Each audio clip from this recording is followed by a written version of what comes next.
I've studied successful people for 40 years, and though the diversity you find among them is astounding, I've found that they are all alike in one way: how they think. That is the one thing that separates successful people from unsuccessful ones. And here's the good news. How successful people think can be learned. If you change your thinking, you can change your life. Why you should change your thinking. It's hard to overstate the value of changing your thinking. Good thinking can do many things for you: generate revenue, solve problems, and create opportunities. It can take you to a whole new level, personally and professionally. It really can change your life. Consider some things you need to know about changing your thinking. 1. Changed thinking is not automatic. Sadly, a change in thinking doesn't happen on its own. Good ideas rarely go out and find someone. If you want to find a good idea, you must search for it. If you want to become a better thinker, you need to work at it. And once you begin to become a better thinker, the good ideas keep coming. In fact, the amount of good thinking you can do at any time depends primarily on the amount of good thinking you are already doing. 2. Changed thinking is difficult. When you hear someone say, "Now this is just off the top of my head," expect dandruff. The only people who believe thinking is easy are those who don't habitually engage in it. Nobel Prize-winning physicist Albert Einstein, one of the best thinkers who ever lived, asserted, "Thinking is hard work. That's why so few do it." Because thinking is so difficult, you want to use anything you can to help you improve the process. 3. Changed thinking is worth the investment. Author Napoleon Hill observed, "More gold has been mined from the thoughts of man than has ever been taken from the earth." When you take the time to learn how to change your thinking and become a better thinker, you are investing in yourself. Gold mines tap out. Stock markets crash. Real estate investments can go sour, but a human mind with the ability to think well is like a diamond mine that never runs out. It's priceless. How to become a better thinker. Do you want to master the process of good thinking? Do you want to be a better thinker tomorrow than you are today? Then you need to engage in an ongoing process that improves your thinking. I recommend you do the following. 1. Expose yourself to good input. Good thinkers always prime the pump of ideas. They always look for things to get the thinking process started, because what you put in always impacts what comes out. Read books, review trade magazines, listen to tapes, and spend time with good thinkers. And when something intrigues you, whether it's someone else's idea or the seed of an idea that you've come up with yourself, keep it in front of you. Put it in writing and keep it somewhere in your favorite thinking place to stimulate your thinking. 2. Expose yourself to good thinkers. Spend time with the right people. As I worked on this section and bounced my ideas off of some key people so that my thoughts would be stretched, I realized something about myself. All of the people in my life whom I consider to be close friends or colleagues are thinkers. Now, I love all people. I try to be kind to everyone I meet, and I desire to add value to as many people as I can through conferences, books, audio lessons, etc. But the people I seek out and choose to spend time with all challenge me with their thinking and their actions. They are constantly trying to grow and learn. That's true of my wife Margaret, my close friends, and the executives who run my companies. Every one of them is a good thinker. The writer of Proverbs observed that sharp people sharpen one another, just as iron sharpens iron. If you want to be a sharp thinker, be around sharp people. 3. Choose to think good thoughts. To become a good thinker, you must become intentional about the thinking process. Regularly put yourself in the right place to think, shape, stretch, and land your thoughts. Make it a priority. Remember, thinking is a discipline. Recently, I had breakfast with Dan Cathy, the president of Chick-fil-A, a fast food chain headquartered in the Atlanta area. I told him that I was working on this book, and I asked him if he made thinking time a high priority. Not only did he say yes, but he told me about what he calls his thinking schedule. It helps him to fight the hectic pace of life that discourages intentional thinking. Dan says he sets aside time just to think for half a day every 2 weeks, for 1 whole day every month, and for 2 or 3 full days every year. Dan explains, "This helps me keep the main thing, since I am so easily distracted." You may want to do something similar, or you can develop a schedule and method of your own. No matter what you choose to do, go to your thinking place, take paper and pen, and make sure you capture your ideas in writing. 4. Act on your good thoughts. Ideas have a short shelf life. You must act on them before the expiration date. World War I flying ace Eddie Rickenbacker said it all when he remarked, "I can give you a 6-word formula for success. Think things through, then follow through." 5. Allow your emotions to create another good thought. To start the thinking process, you cannot rely on your feelings. In Failing Forward, I wrote that you can act your way into feeling long before you can feel your way into action. If you wait until you feel like doing something, you will likely never accomplish it. The same is true for thinking. You cannot wait until you feel like thinking to do it. However, I found that once you engage in the process of good thinking, you can use your emotions to feed the process and create mental momentum. Try it for yourself. After you go through the disciplined process of thinking and enjoy some success, allow yourself to savor the moment and try riding the mental energy of that success. If you're like me, it's likely to spur additional thoughts and productive ideas. 6. Repeat the process. One good thought does not make a good life. The people who have one good thought and try to ride it for an entire career often end up unhappy or destitute. They are the one-hit wonders, the one-book authors, the one-message speakers, the one-time inventors who spend their life struggling to protect or promote their single idea.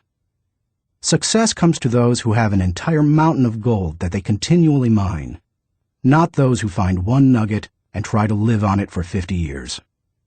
To become someone who can mine a lot of gold, you need to keep repeating the process of good thinking. Putting yourself in the right place to think. Becoming a good thinker isn't overly complicated. It's a discipline. If you do the 6 things I have outlined, you will set yourself up for a lifestyle of better thinking. But what do you do to come up with specific ideas on a day-to-day basis?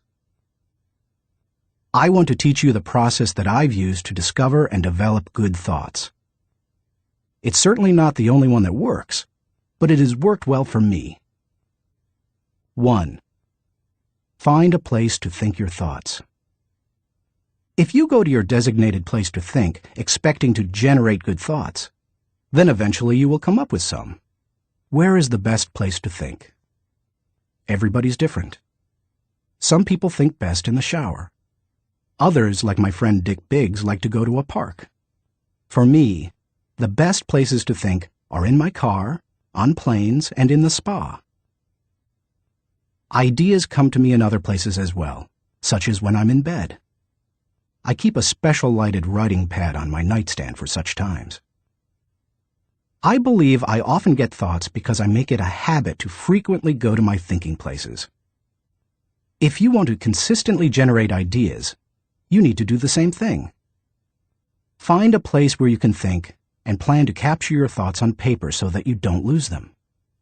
When I found a place to think my thoughts found a place in me. 2. Find a place to shape your thoughts. Rarely do ideas come fully formed and completely worked out. Most of the time, they need to be shaped until they have substance. As my friend Dan Ryland says, they have to stand the test of clarity and questioning.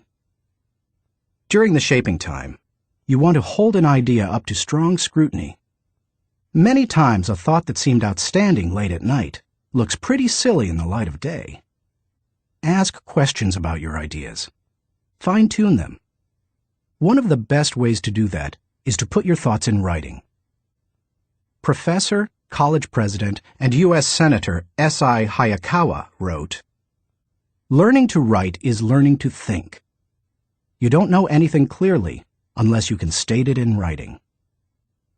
As you shape your thoughts, you find out whether an idea has potential. You learn what you have. You also learn some things about yourself. The shaping time thrills me because it embodies humor.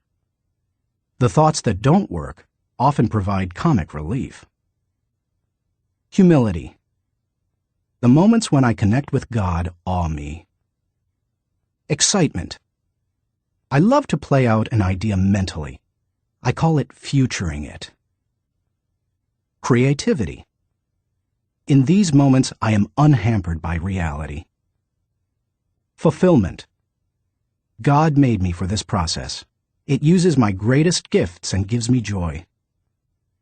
Honesty. As I turn over an idea in my mind, I discover my true motives. Passion. When you shape a thought, you find out what you believe and what really counts. Change. Most of the changes I have made in my life resulted from thorough thinking on a subject. You can shape your thoughts almost anywhere. Just find a place that works for you, where you will be able to write things down, focus your attention without interruptions, and ask questions about your ideas. 3. Find a place to stretch your thoughts. If you come upon great thoughts and spend time mentally shaping them, don't think you're done and can stop there. If you do, you will miss some of the most valuable aspects of the thinking process. You miss bringing others in and expanding ideas to their greatest potential. Earlier in my life, I have to admit, I was often guilty of this error. I wanted to take an idea from seed thought to solution before sharing it with anyone, even the people it would most impact.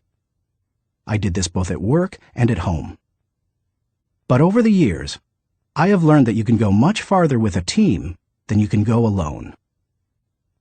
I've found a kind of formula that can help you stretch your thoughts.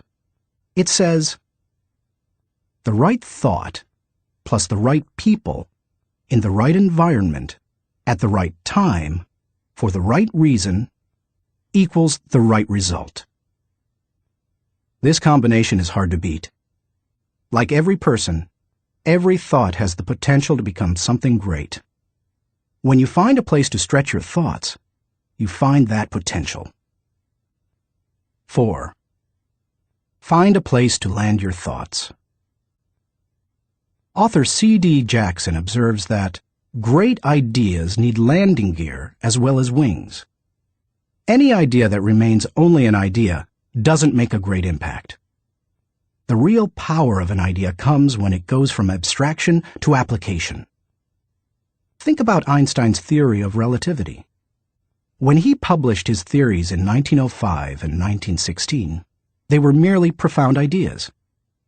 Their real power came with the development of the nuclear reactor in 1942 and the nuclear bomb in 1945. When scientists developed and implemented Einstein's ideas, the whole world changed. Likewise, if you want your thoughts to make an impact, you need to land them with others so that they can someday be implemented. As you plan for the application phase of the thinking process, land your ideas first with yourself.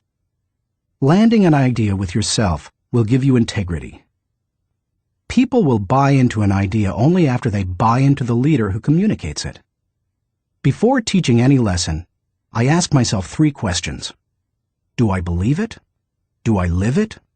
Do I believe others should live it? If I can't answer yes to all 3 questions, then I haven't landed it. Key players. Let's face it, no idea will fly if the influencers don't embrace it. After all, they are the people who carry thoughts from idea to implementation. Those most affected. Landing thoughts with the people on the firing line will give you great insight. Those closest to changes that occur as a result of a new idea can give you a reality read. And that's important, because sometimes even when you've diligently completed the process of creating a thought, shaping it, and stretching it with other good thinkers, you can still miss the mark. 5. Find a place to fly your thoughts. French philosopher Henri-Louis Bergson, who won the Nobel Prize in Literature in 1927, asserted that a person should think like a man of action, act like a man of thought. What good is thinking if it has no application in real life? Thinking divorced from actions cannot be productive. Learning how to master the process of thinking well leads you to productive thinking. If you can develop the discipline of good thinking and turn it into a lifetime habit, then you will be successful and productive all of your life. Once you've created, shaped, stretched, and landed your thoughts, then flying them can be fun and easy. Portrait of a good thinker. You often hear someone say that a colleague or friend is a good thinker, but that phrase means something different to everyone. To one person, it may mean having a high IQ, while to another, it could mean knowing a bunch of trivia, or being able to figure out whodunit when reading a mystery novel. I believe that good thinking isn't just one thing. It consists of several specific thinking skills. Becoming a good thinker means developing those skills to the best of your ability. It doesn't matter whether you were born rich or poor. It doesn't matter if you have a 3rd-grade education or possess a PhD. It doesn't matter if you suffer from multiple disabilities or you're the picture of health. No matter what your circumstances, you can learn to be a good thinker. All you must do is be willing to engage in the process every day. In Built to Last, Jim Collins and Jerry Porras describe what it means to be a visionary company, the kind of company that epitomizes the pinnacle of American business. They describe those companies this way. A visionary company is like a great work of art. Think of Michelangelo's scenes from Genesis on the ceiling of the Sistine Chapel, or his statue of David. Think of a great and enduring novel like Huckleberry Finn or Crime and Punishment. Think of Beethoven's Ninth Symphony or Shakespeare's Henry V. Think of a beautifully designed building like the masterpieces of Frank Lloyd Wright or Ludwig Mies van der Rohe. You can't point to any one single item that makes the whole thing work. It's the entire work, all the pieces working together to create an overall effect that leads to enduring greatness. Good thinking is similar. You need all the thinking pieces to become the kind of person who can achieve great things. Those pieces include the following 11 skills. Seeing the wisdom of big picture thinking. Unleashing the potential of focused thinking. Discovering the joy of creative thinking. Recognizing the importance of realistic thinking. Releasing the power of strategic thinking.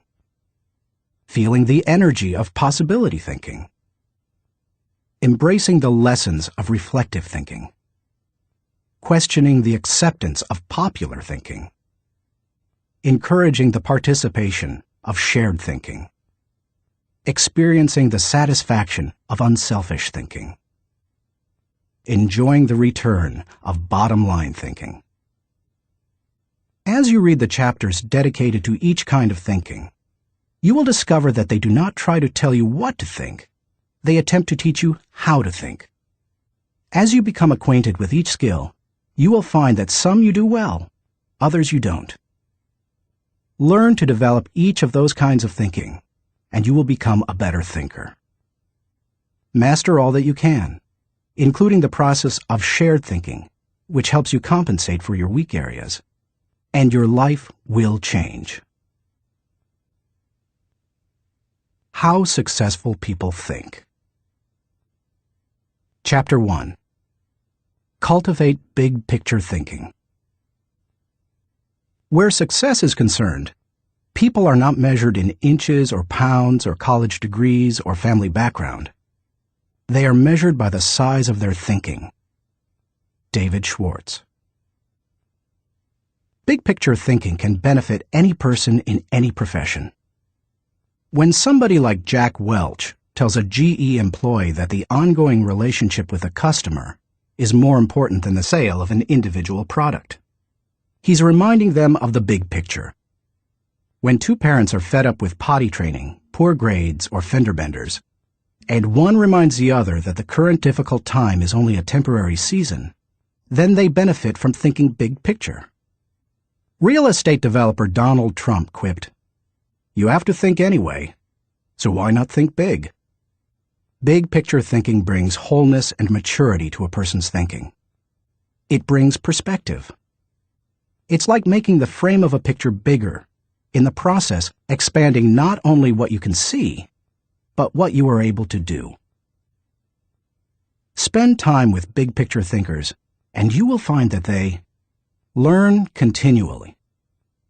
Big picture thinkers are never satisfied with what they already know.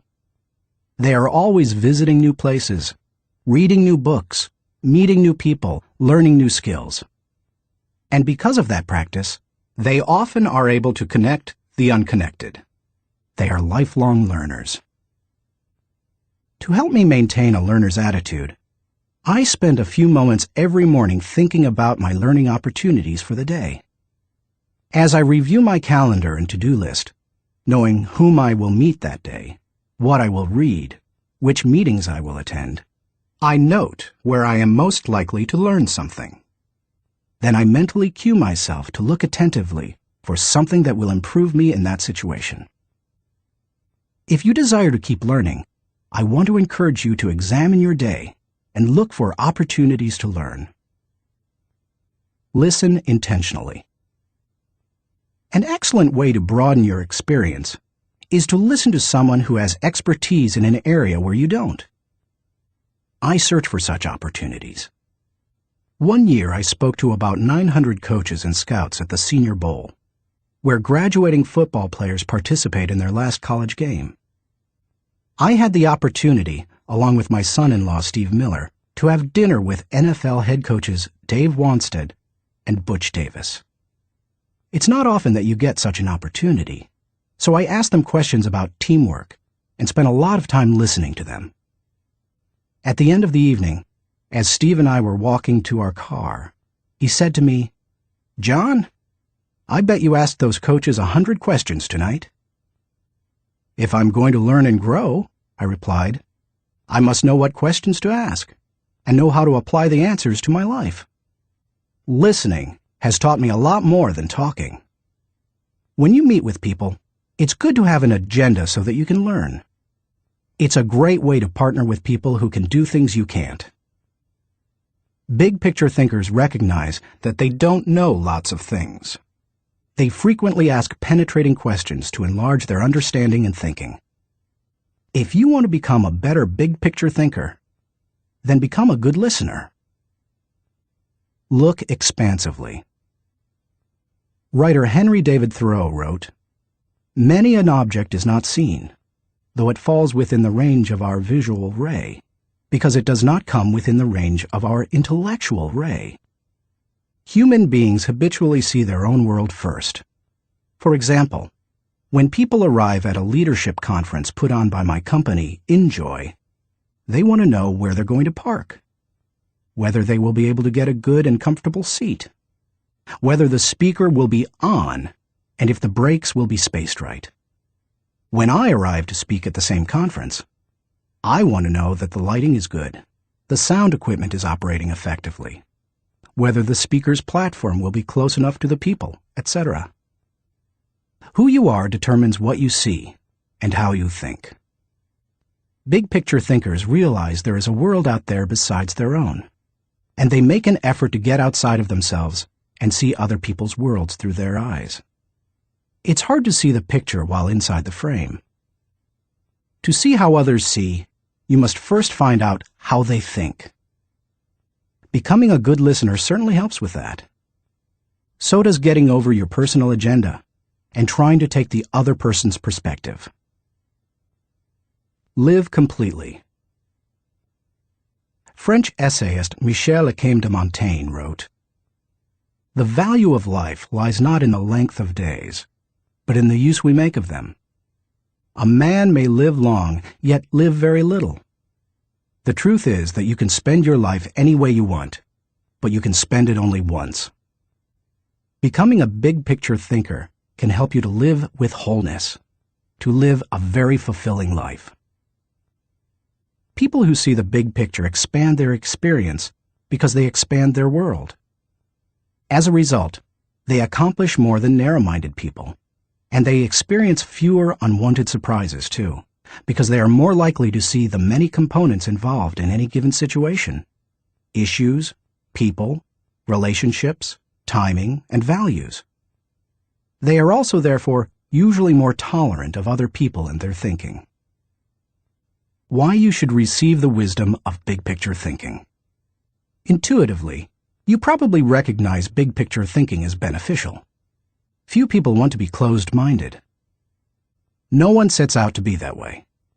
But just in case you're not completely convinced, consider several specific reasons why you should make the effort to become a better big picture thinker. 1. Big picture thinking allows you to lead. You can find many big picture thinkers who aren't leaders, but you will find few leaders who are not big picture thinkers. Leaders must be able to do many important things for their people. See the vision before their people do. They also see more of it. This allows them to size up situations, taking into account many variables. Leaders who see the big picture discern possibilities as well as problems to form a foundation to build the vision. Once leaders have done that, they can sketch a picture of where the team is going, including any potential challenges or obstacles. The goal of leaders shouldn't be merely to make their people feel good, but to help them be good and accomplish the dream. The vision, shown accurately, will allow leaders to show how the future connects with the past to make the journey more meaningful. When leaders recognize this need for connection and bridge it, then they can seize the moment when the timing is right. In leadership, when to move is as important as what you do. As Winston Churchill said, "There comes a special moment in everyone's life, a moment for which that person was born. When he seizes it, it is his finest hour." Whether building roads, planning a trip, or moving in leadership, big picture thinking allows you to enjoy more success. People who are constantly looking at the whole picture have the best chance of succeeding in any endeavor. 2. Big picture thinking keeps you on target. Thomas Fuller, chaplain to Charles II of England, observed, "He that is everywhere is nowhere. To get things done, you need focus. However, to get the right things done, you also need to consider the big picture. Only by putting your daily activities in the context of the big picture will you be able to stay on target."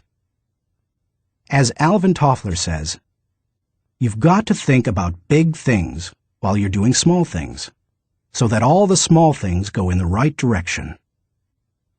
3. Big picture thinking allows you to see what others see. One of the most important skills you can develop in human relations is the ability to see things from the other person's point of view. It's one of the keys to working with clients, satisfying customers, maintaining a marriage, rearing children, helping those who are less fortunate, etc. All human interactions are enhanced by the ability to put yourself in another person's shoes. How? Look beyond yourself, your own interests, and your own world.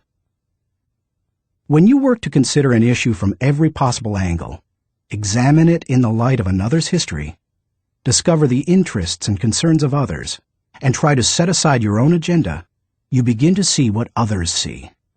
And that is a powerful thing. 4. Big picture thinking promotes teamwork. If you participate in any kind of team activity, then you know how important it is that team members see the whole picture, not just their own part. Anytime a person doesn't know how his work fits with that of his teammates, then the whole team is in trouble.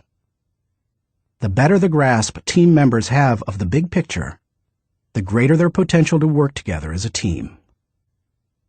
5. Big picture thinking keeps you from being caught up in the mundane.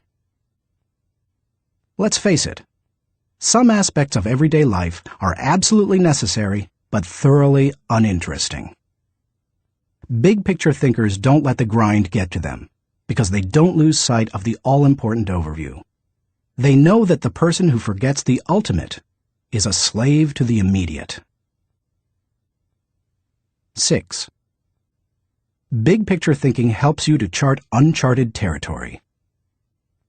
Have you ever heard the expression, "We'll cross that bridge when we come to it"? That phrase undoubtedly was coined by someone who had trouble seeing the big picture. The world was built by people who crossed bridges in their minds long before anyone else did. The only way to break new ground or move into uncharted territory is to look beyond the immediate and see the big picture. How to acquire the wisdom of big picture thinking. If you desire to seize new opportunities and open new horizons, then you need to add big picture thinking to your abilities.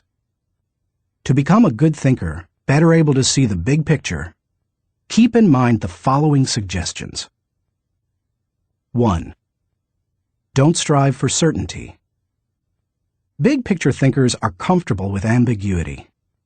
They don't try to force every observation or piece of data into pre-formulated mental cubbyholes. They think broadly and can juggle many seemingly contradictory thoughts in their minds. If you want to cultivate the ability to think big picture, then you must get used to embracing and dealing with complex and diverse ideas. 2. Learn from every experience. Big picture thinkers broaden their outlook by striving to learn from every experience. They don't rest on their successes, they learn from them. More importantly, they learn from their failures. They can do that because they remain teachable. Varied experiences, both positive and negative, help you see the big picture. The greater the variety of experience and success, the more potential to learn you have. If you desire to be a big picture thinker, then get out there and try a lot of things. Take a lot of chances, and take time to learn after every victory or defeat. 3. Gain insight from a variety of people. Big picture thinkers learn from their experiences, but they also learn from experiences they don't have. That is, they learn by receiving insight from others, from customers, employees, colleagues, and leaders. If you desire to broaden your thinking and see more of the big picture, then seek out counselors to help you. But be wise in whom you ask for advice. Gaining insight from a variety of people doesn't mean stopping anyone and everyone in hallways and grocery store lines and asking what they think about a given subject. Be selective. Talk to people who know and care about you, who know their field, and who bring experience deeper and broader than your own. 4. Give yourself permission to expand your world. If you want to be a big picture thinker, you will have to go against the flow of the world. Society wants to keep people in boxes. Most people are married mentally to the status quo. They want what was, not what can be. They seek safety in simple answers. To think big picture, you need to give yourself permission to go a different way, to break new ground, to find new worlds to conquer. And when your world does get bigger, you need to celebrate. Never forget there is more out there in the world than what you've experienced. Keep learning, keep growing, and keep looking at the big picture. If you desire to be a good thinker, that's what you need to do. Thinking question. Am I thinking beyond myself and my world so that I process ideas with a holistic perspective? Chapter 2. Engage in focused thinking. He did each thing as if he did nothing else. Spoken of novelist Charles Dickens. Philosopher Bertrand Russell once asserted, "To be able to concentrate for a considerable time is essential to difficult achievement." Sociologist Robert Lind observed that, "Knowledge is power only if a man knows what facts are not to bother about." Focused thinking removes distractions and mental clutter so that you can concentrate on an issue and think with clarity. Focused thinking can do several things for you. 1. Focused thinking harnesses energy toward a desired goal. Focus can bring energy and power to almost anything, whether physical or mental. If you're learning how to pitch a baseball and you want to develop a good curveball, then focused thinking while practicing will improve your technique. If you need to refine the manufacturing process of your product, focused thinking will help you develop the best method. If you want to solve a difficult mathematics problem, focused thinking helps you break through to the solution. The greater the difficulty of a problem or issue, the more focused thinking time is necessary to solve it. 2. Focused thinking gives ideas time to develop. I love to discover and develop ideas. I often bring my creative team together for brainstorming and creative thinking. When we first get together, we try to be exhaustive in our thinking in order to generate as many ideas as possible. The birthing of a potential breakthrough often results from sharing many good ideas. But to take ideas to the next level, you must shift from being expansive in your thinking to being selective. I have discovered that a good idea can become a great idea when it is given focus time. It's true that focusing on a single idea for a long time can be very frustrating. I've often spent days focusing on a thought and trying to develop it, only to find that I could not improve the idea.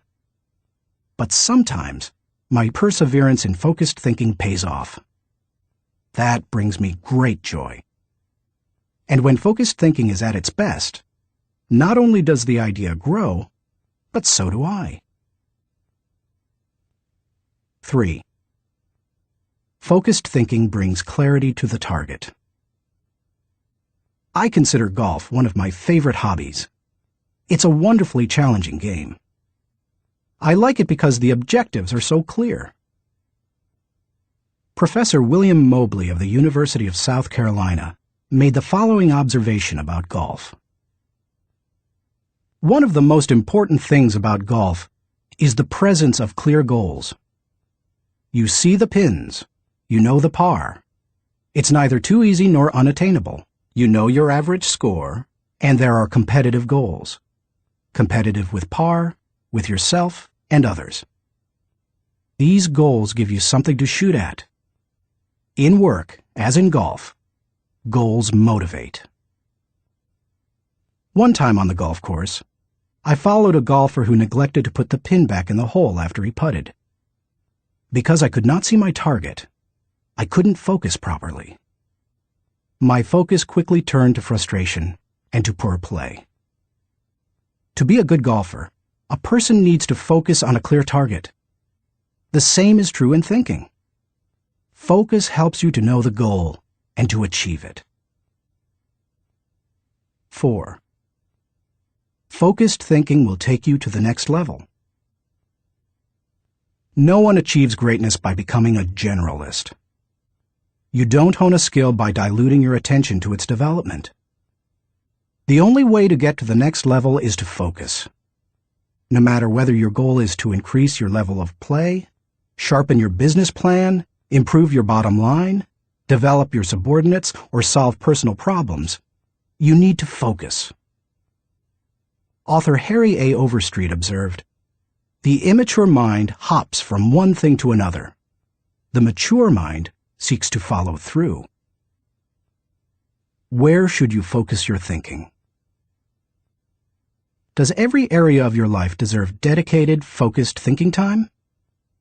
Of course, the answer is no. Be selective, not exhaustive, in your focused thinking. For me, that means dedicating in-depth thinking time to 4 areas: leadership, creativity, communication, and intentional networking. Your choices will probably differ from mine. Here are a few suggestions to help you figure them out. Identify your priorities. First, take into account your priorities for yourself, your family, and your team. Author, consultant, and award-winning thinker Edward de Bono quipped, "A conclusion is the place where you get tired of thinking." Unfortunately, many people land on priorities based on where they run out of steam. You certainly don't want to do that. Nor do you want to let others set your agenda. There are many ways to determine priorities. If you know yourself well, begin by focusing on your strengths, the things that make best use of your skills and God-given talents. You might also focus on what brings the highest return and reward. Do what you enjoy most and do best. You could use the 80-20 rule. Give 80% of your effort to the top 20%, most important, activities. Another way is to focus on exceptional opportunities that promise a huge return. It comes down to this. Give your attention to the areas that bear fruit. Discover your gifts. Not all people are self-aware and have a good handle on their own skills, gifts, and talents. They are a little like the comic strip character Charlie Brown. One day after striking out in a baseball game, he says, "Rats! I'll never be a big league player. I just don't have it. All my life I've dreamed of playing in the big leagues, but I'll never make it." To which Lucy replies, "Charlie Brown, you're thinking too far ahead. What you need to do is set more immediate goals for yourself." For a moment, Charlie Brown sees a ray of hope. "Immediate goals?" he says. "Yes," answers Lucy. "Start with the next inning. When you go out to pitch, see if you can walk out to the mound without falling down." I've met many individuals who grew up in a household full of Lucys. They received little encouragement or affirmation, and as a result, seem at a loss for direction. If you have that kind of background, you need to work extra hard to figure out what your gifts are. Take a personality profile such as DISC or Myers-Briggs. Interview positive friends and family members to see where they think you shine. Spend some time reflecting on past successes. If you're going to focus your thinking in your areas of strength, you need to know what they are. Develop your dream. If you want to achieve great things, you need to have a great dream. If you're not sure of your dream, use your focused thinking time to help you discover it. If your thinking has returned to a particular area time after time, you may be able to discover your dream there. Give it more focused time and see what happens. Once you find your dream, move forward without second-guessing. Take the advice of Satchel Paige. Don't look back. Something might be gaining on you. The younger you are, the more likely you will give your attention to many things. That's good. Because if you're young, you're still getting to know yourself, your strengths and weaknesses. If you focus your thinking on only one thing and your aspirations change, then you've wasted your best mental energy.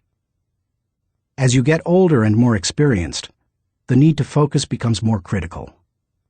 The farther and higher you go, the more focused you can be, and need to be. How can you stay focused? Once you have a handle on what you should think about, you must decide how to better focus on it. Here are 5 suggestions to help you with the process. 1. Remove distractions. Removing distractions is no small matter in our current culture, but it's critical. How do you do it? First, by maintaining the discipline of practicing your priorities. Don't do easy things first, or hard things first, or urgent things first. Do first things first, the activities that give you the highest return. In that way, you keep the distractions to a minimum. Second, insulate yourself from distractions. I've found that I need blocks of time to think without interruptions. I've mastered the art of making myself unavailable when necessary and going off to my thinking place so that I can work without interruptions. Because of my responsibilities as founder of 3 companies, however, I am always aware of the tension between my need to remain accessible to others as a leader and my need to withdraw from them to think. The best way to resolve the tension is to understand the value of both activities. Walking slowly through the crowd allows me to connect with people and know their needs. Withdrawing from the crowd allows me to think of ways to add value to them. My advice to you is to place value on and give attention to both.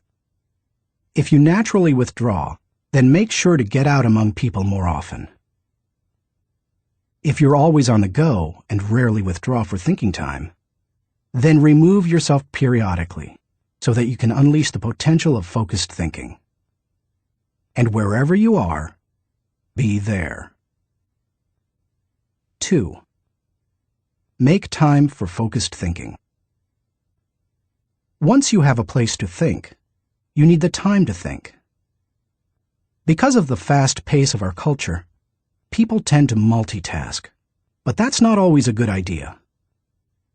Switching from task to task can cost you up to 40% efficiency. According to researchers, if you're trying to accomplish many things at the same time, you'll get more done by focusing on one task at a time, not by switching constantly from one task to another. Years ago, I realized that my best thinking time occurs in the morning. Whenever possible, I reserve my mornings for thinking and writing. One way to gain time for focused thinking is to impose upon yourself a rule that one company implemented. Don't allow yourself to look at email until after 10 a.m. Instead, focus your energies on your #1 priority. Put non-productive time wasters on hold so that you can create thinking time for yourself. 3. Keep items of focus before you. Ralph Waldo Emerson, the great transcendental thinker, believed, "Concentration is the secret of strength in politics, in war, in trade, in short, in all management of human affairs." To help me concentrate on the things that matter, I work to keep important items before me. One way is to ask my assistant, Linda Eggers, to keep bringing it up, asking me about it, giving me additional information in reference to it. I'll also keep a file or page on my desk so that I see it every day as I work. That strategy has successfully helped me for 30 years to stimulate and sharpen ideas. If you've never done it, I recommend that you try it. I'll tell you more about it in the section on reflective thinking. 4. Set goals. I believe goals are important. The mind will not focus until it has clear objectives. But the purpose of goals is to focus your attention and give you direction, not to identify a final destination. As you think about your goals, note that they should be clear enough to be kept in focus, close enough to be achieved, helpful enough to change lives. Those guidelines will get you going. And be sure to write down your goals. If they're not written, I can almost guarantee that they're not focused enough. And if you really want to make sure they're focused, take the advice of David Belasco, who says, "If you can't write your idea on the back of my business card, you don't have a clear idea." Even if you look back years from now and think your goals were too small, they will have served their purpose if they provide you with direction. 5. Question your progress. Take a good look at yourself from time to time to see whether you are actually making progress. That is the most accurate measure of whether you are making the best use of focused thinking. Ask yourself, am I seeing a return for my investment of focused thinking time? Is what I am doing getting me closer to my goals? Am I headed in a direction that helps me to fulfill my commitments, maintain my priorities, and realize my dreams? What are you giving up to go up? No one can go to the highest level and remain a generalist. My dad used to say, "Find the one thing you do well and don't do anything else." I've found that to do well at a few things, I've had to give up many things. As I worked on this chapter, I spent some time reflecting on the kinds of things I've given up. Here are the main ones. I can't know everyone. I love people, and I'm outgoing. Put me into a room full of people and I feel energized. So it goes against my grain to restrict myself from spending time with lots of people. To compensate for that, I've done a couple of things. First, I've chosen a strong inner circle of people. They not only provide tremendous professional help, but they also make life's journey much more pleasant. Second, I ask certain friends to catch me up on what's happening in the lives of other friends. I usually do that when I'm traveling and can't block out the time I would need for focused thinking. I can't do everything. There are only a few exceptional opportunities in any person's lifetime. That's why I strive for excellence in a few things, rather than a good performance in many. That's cost me. Because of my workload, I also have to skip doing many things that I would love to do. For example, every week I hand off projects that I think would be fun to do myself. I practice the 10-80-10 principle with the people to whom I'm delegating a task. I help with the first 10% by casting vision, laying down parameters, providing resources, and giving encouragement. Then, once they've done the middle 80%, I come alongside them again and help them take whatever it is the rest of the way, if I can. I call it putting the cherry on top. I can't go everywhere. Every conference speaker and author has to travel a lot. Before I began doing much speaking, that seemed like a glamorous life. But after logging several million miles, I know what kind of a toll it can take. Ironically, I still love traveling for pleasure with my wife Margaret. It's one of our great joys. She and I could take 10 vacations a year and enjoy every one of them. Yet we can't because so much of my time is consumed doing what I was called to do: help people to grow personally and to develop as leaders. I can't be well-rounded. Being focused also keeps me from being well-rounded. I tell people, 99% of everything in life I don't need to know about. I try to focus on the 1% that gives me the highest return. And of the remaining 99, Margaret keeps me aware of whatever I need to know. It's one of the ways I keep from getting totally out of balance in my life. Being willing to give up some of the things you love in order to focus on what has the greatest impact isn't an easy lesson to learn. But the earlier you embrace it, the sooner you can dedicate yourself to excellence in what matters most. Thinking question.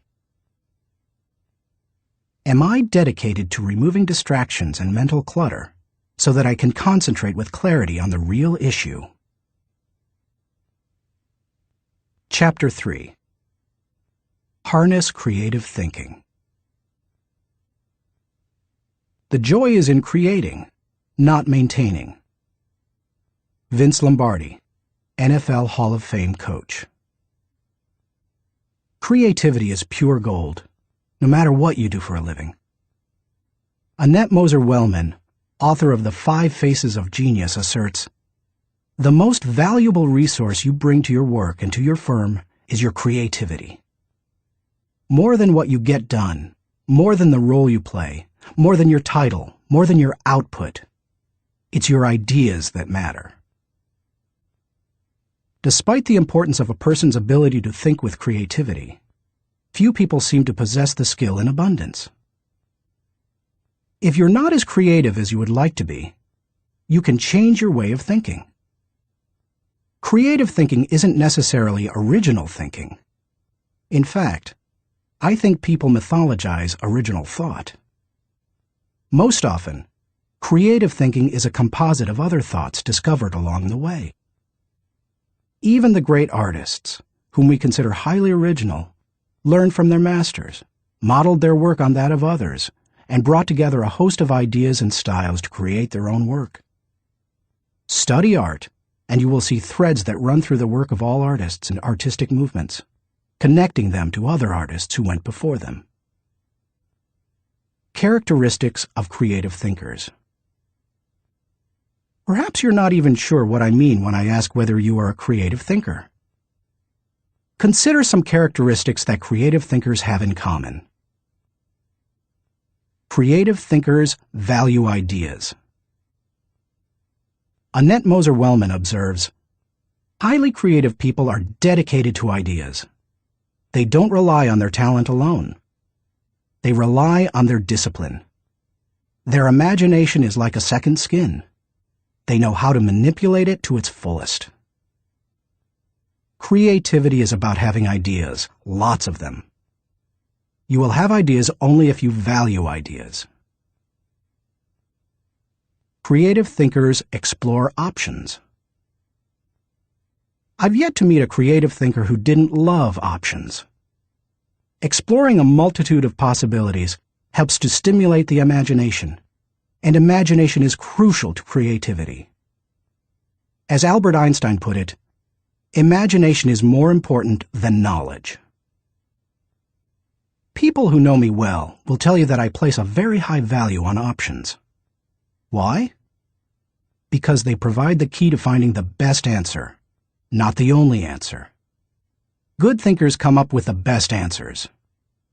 They create backup plans that provide them with alternatives. They enjoy freedom that others do not possess, and they will influence and lead others. Creative thinkers embrace ambiguity. Writer H.L. Mencken said, "It is the dull man who is always sure, and the sure man who is always dull." Creative people don't feel the need to stamp out uncertainty. They see all kinds of inconsistencies and gaps in life, and they often take delight in exploring those gaps, or in using their imagination to fill them in. Creative thinkers celebrate the offbeat. Creativity, by its very nature, often explores off the beaten path and goes against the grain. Diplomat and longtime president of Yale University, Kingman Brewster, said, "There is a correlation between the creative and the screwball, so we must suffer the screwball gladly." To foster creativity in yourself or others, be willing to tolerate a little oddness. Creative thinkers connect the unconnected. Because creativity utilizes the ideas of others, there's great value in being able to connect one idea to another, especially to seemingly unrelated ideas. Graphic designer Tim Hansen says, "Creativity is especially expressed in the ability to make connections, to make associations, to turn things around and express them in a new way. Creating additional thoughts is like taking a trip in your car. You may know where you are going, but only as you move toward your destination can you see and experience things in a way not possible before you started. Creative thinking works something like this. Think, then collect, then create, then correct, then connect. Once you begin to think, you are free to collect.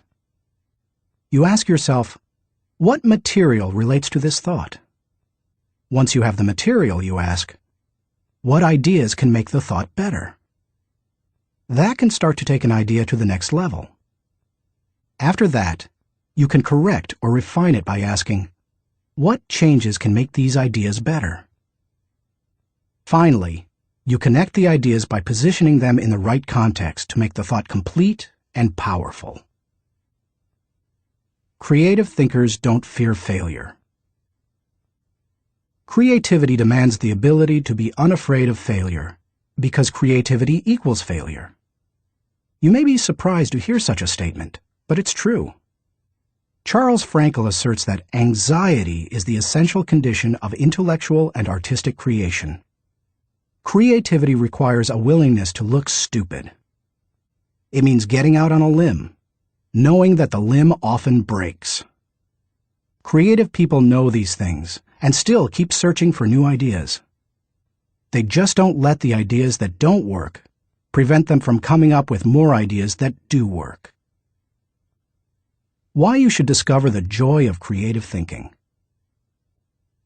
Creativity can improve a person's quality of life. Here are 5 specific things creative thinking has the potential to do for you. 1. Creative thinking adds value to everything. Wouldn't you enjoy a limitless reservoir of ideas that you could draw upon at any time? That's what creative thinking gives you. For that reason, no matter what you are currently able to do, creativity can increase your capabilities. Creativity is being able to see what everybody else has seen and think what nobody else has thought, so that you can do what nobody else has done. Sometimes, creative thinking lies along the lines of invention, where you break new ground. Other times, it moves along the lines of innovation, which helps you to do old things in a new way. But either way, it's seeing the world through sufficiently new eyes so that new solutions appear. That always adds value. 2. Creative thinking compounds.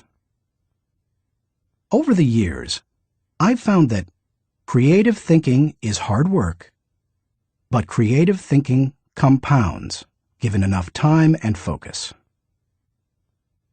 Perhaps more than any other kind of thinking, creative thinking builds on itself and increases the creativity of the thinker.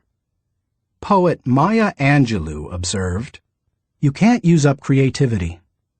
The more you use, the more you have." Sadly, too often creativity is smothered rather than nurtured.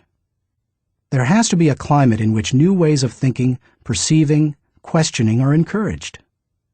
If you cultivate creative thinking in an environment that nurtures creativity, there's no telling what kind of ideas you can come up with. I'll talk more on that later. 3. Creative thinking draws people to you and your ideas. Creativity is intelligence having fun. People admire intelligence, and they are always attracted to fun, so the combination is fantastic. If anyone could be said to have fun with his intelligence, it was Leonardo da Vinci. The diversity of his ideas and expertise staggers the mind. He was a painter, architect, sculptor, anatomist, musician, inventor, and engineer. The term Renaissance man was coined because of him. Just as people were drawn to Da Vinci and his ideas during the Renaissance, they are drawn to creative people today. If you cultivate creativity, you will become more attractive to other people, and they will be drawn to you. 4. Creative thinking helps you learn more. Author and creativity expert Ernie Zielinski says, "Creativity is the joy of not knowing it all. The joy of not knowing it all refers to the realization that we seldom, if ever, have all the answers. We always have the ability to generate more solutions to just about any problem. Being creative is being able to see or imagine a great deal of opportunity to life's problems. Creativity is having options." It almost seems too obvious to say, but if you are always actively seeking new ideas, you will learn. Creativity is teachability. It's seeing more solutions than problems. And the greater the quantity of thoughts, the greater the chance for learning something new. 5. Creative thinking challenges the status quo. If you desire to improve your world, or even your own situation, then creativity will help you. The status quo and creativity are incompatible. Creativity and innovation always walk hand in hand. How to discover the joy of creative thinking. At this point, you may be saying, "Okay, I'm convinced that creative thinking is important. But how do I find the creativity within me? How do I discover the joy of creative thought?" Here are 5 ways to do it. 1. Remove creativity killers.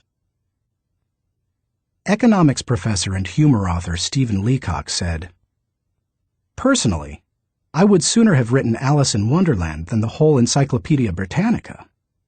He valued the warmth of creativity over cold facts. If you do too, then you need to eliminate attitudes that devalue creative thinking. Take a look at the following phrases. They are almost guaranteed to kill creative thinking anytime you hear or think them. "I'm not a creative person." "Follow the rules." "Don't ask questions." "Don't be different." "Stay within the lines." "There is only one way." "Don't be foolish." "Be practical." "Be serious." "Think of your image." "That's not logical." "It's not practical." "It's never been done." "It can't be done." "It didn't work for them." "We tried that before." "It's too much work." "We can't afford to make a mistake." "It will be too hard to administer." "We don't have the time." "We don't have the money." "Yes, but..." Play is frivolous. Failure is final. If you think you have a great idea, don't let anyone talk you out of it, even if it sounds foolish. Don't let yourself or anyone else subject you to creativity killers. After all, you can't do something new and exciting if you force yourself to stay in the same old rut. Don't just work harder at the same old thing. Make a change. 2. Think creatively by asking the right questions. Creativity is largely a matter of asking the right questions. Management trainer Sir Anthony Jay said, "The uncreative mind can spot wrong answers, but it takes a creative mind to spot wrong questions." Wrong questions shut down the process of creative thinking. They direct thinkers down the same old path, or they chide them into believing that thinking isn't necessary at all. To stimulate creative thinking, ask yourself questions such as, why must it be done this way? What is the root problem? What are the underlying issues? What does this remind me of? What is the opposite? What metaphor or symbol helps to explain it? Why is it important? What's the hardest or most expensive way to do it? Who has a different perspective on this? What happens if we don't do it at all? You get the idea. And you can probably come up with better questions yourself. Physicist Tom Hirschfeld observed, "If you don't ask why this often enough, somebody will ask, why you? If you want to think creatively, you must ask good questions.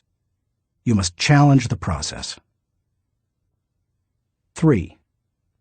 Develop a creative environment. Charlie Brower said, "A new idea is delicate. It can be killed by a sneer or a yawn. It can be stabbed to death by a quip and worried to death by a frown on the right man's brow. Negative environments kill thousands of great ideas every minute." A creative environment, on the other hand, becomes like a greenhouse where ideas get seeded, sprout up, and flourish. A creative environment encourages creativity. David Hills says, "Studies of creativity suggest that the biggest single variable of whether or not employees will be creative is whether they perceive they have permission. When innovation and good thinking are openly encouraged and rewarded, then people see that they have permission to be creative." A creative environment places a high value on trust among team members and individuality. Creativity always risks failure. That's why trust is so important to creative people. In the creative process, trust comes from people working together, from knowing that people on the team have experience launching successful, creative ideas, and from the assurance that creative ideas won't go to waste because they will be implemented. A creative environment embraces those who are creative. Creative people celebrate the offbeat. How should creative people be treated? I take the advice of Tom Peters. Weed out the dullards, nurture the nuts. I do that by spending time with them, which I enjoy anyway. I especially like to pull people into brainstorming sessions. People look forward to an invitation to such meetings because the time will be filled with energy, ideas, and laughter. And the odds are high that a new project, seminar, or business strategy will result. When that happens, they also know a party's coming. A creative environment focuses on innovation, not just invention. Sam Weston, creator of the popular action figure G.I. Joe, said, "Truly groundbreaking ideas are rare, but you don't necessarily need one to make a career out of creativity." My definition of creativity is the logical combination of two or more existing elements that result in a new concept. The best way to make a living with your imagination is to develop innovative applications, not imagine completely new concepts. Creative people say, "Give me a good idea, and I'll give you a better idea." A creative environment is willing to let people go outside the lines. Most people automatically stay within lines, even if those lines have been arbitrarily drawn or are terribly out of date. Remember, most limitations we face are not imposed on us by others. We place them on ourselves. Lack of creativity often falls into that category. If you want to be more creative, challenge boundaries. Inventor Charles Kettering said, "All human development, no matter what form it takes, must be outside the rules. Otherwise, we would never have anything new." A creative environment takes that into account. A creative environment appreciates the power of a dream. A creative environment promotes the freedom of a dream. A creative environment encourages the use of a blank sheet of paper and the question, if we could draw a picture of what we want to accomplish, what would that look like? A creative environment allowed Martin Luther King Jr. to speak with passion and declare to millions, "I have a dream," not "I have a goal." Goals may give focus, but dreams give power. Dreams expand the world. That is why James Allen suggested that dreamers are the saviors of the world.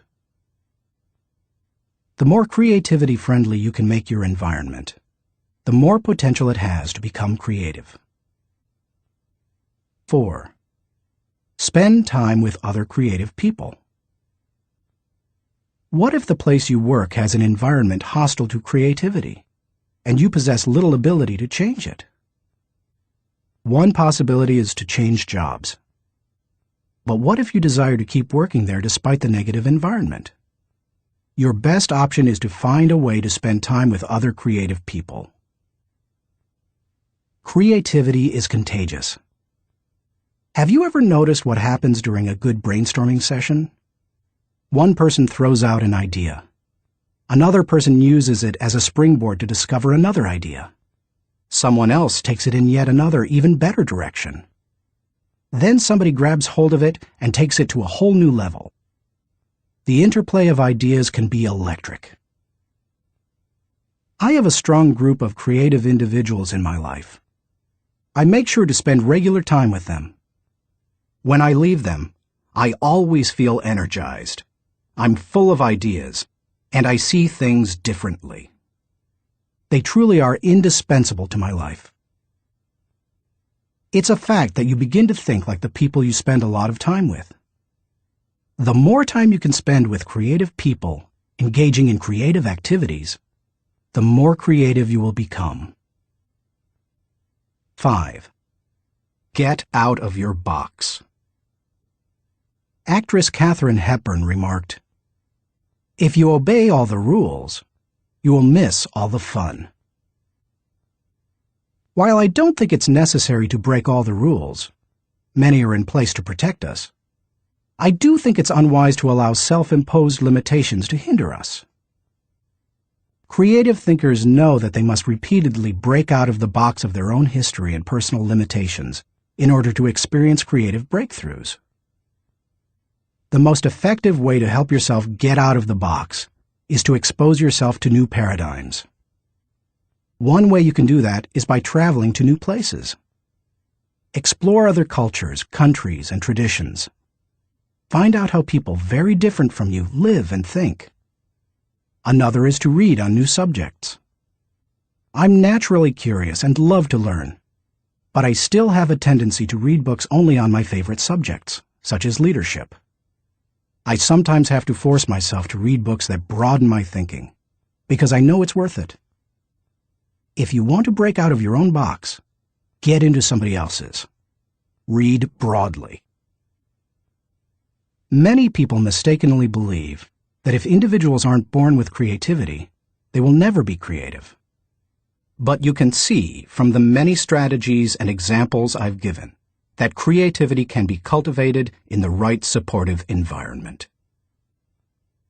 Thinking question. Am I working to break out of my box of limitations so that I explore ideas and options to experience creative breakthroughs?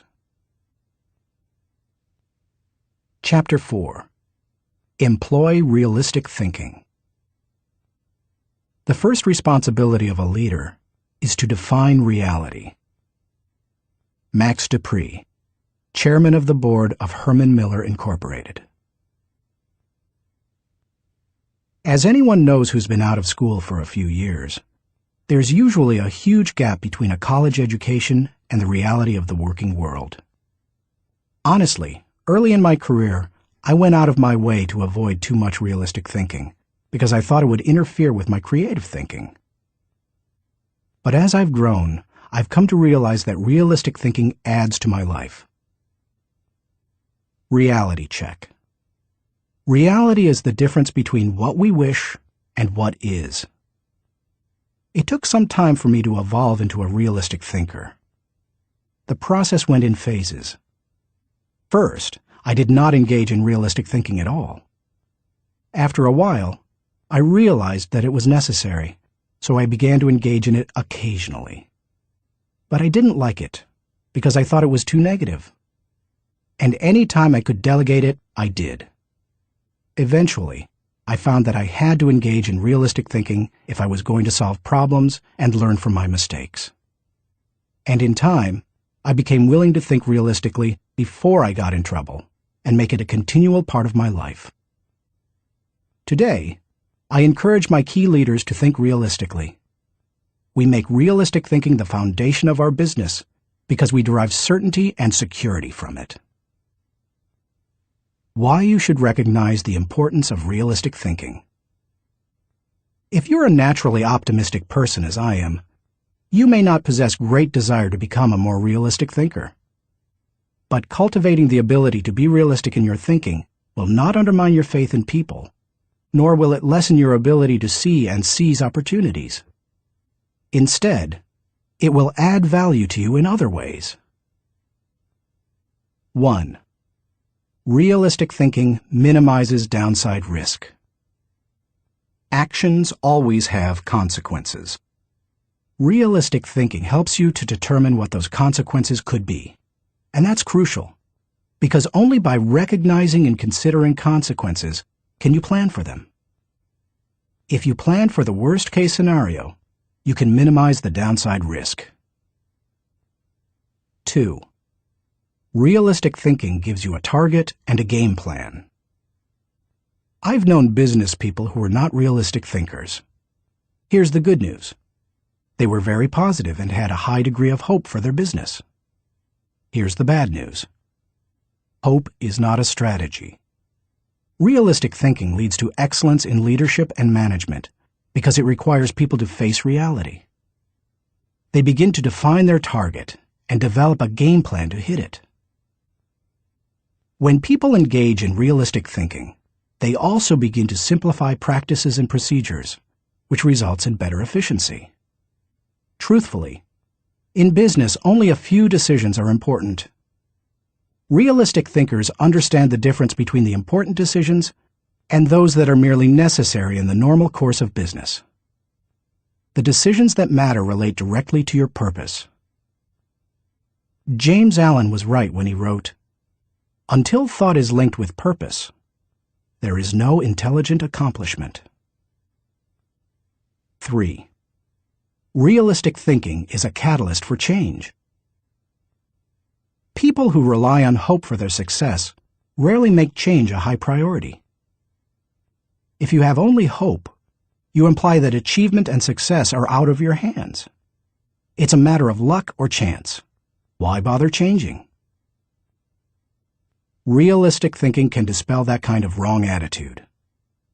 There's nothing like staring reality in the face to make a person recognize the need for change. Change alone doesn't bring growth, but you cannot have growth without change. 4. Realistic thinking provides security. Anytime you have thought through the worst that can happen, and you have developed contingency plans to meet it, you become more confident and secure.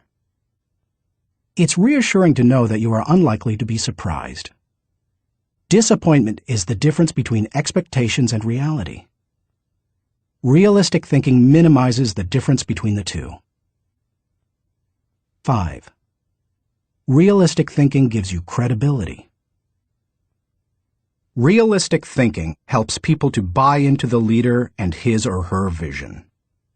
Leaders continually surprised by the unexpected soon lose credibility with their followers. On the other hand, leaders who think realistically and plan accordingly position their organizations to win. That gives their people confidence in them. The best leaders ask realistic questions before casting vision. They ask themselves things like, is it possible? Does this dream include everyone or just a few? Have I identified and articulated the areas that will make this dream difficult to achieve? 6. Realistic thinking provides a foundation to build on. Thomas Edison observed, "The value of a good idea is in using it." The bottom line on realistic thinking is that it helps you to make an idea usable by taking away the wish factor. Most ideas and efforts don't accomplish their intended results because they rely too much on what we wish rather than what is. You can't build a house in midair. It needs a solid foundation. Ideas and plans are the same. They need something concrete on which to build. Realistic thinking provides that solid foundation. 7.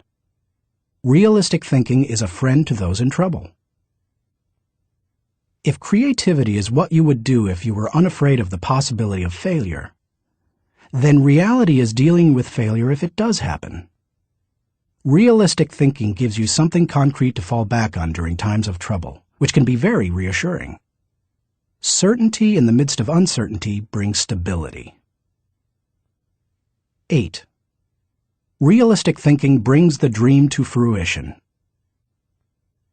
British novelist John Galsworthy wrote, "Idealism increases in direct proportion to one's distance from the problem.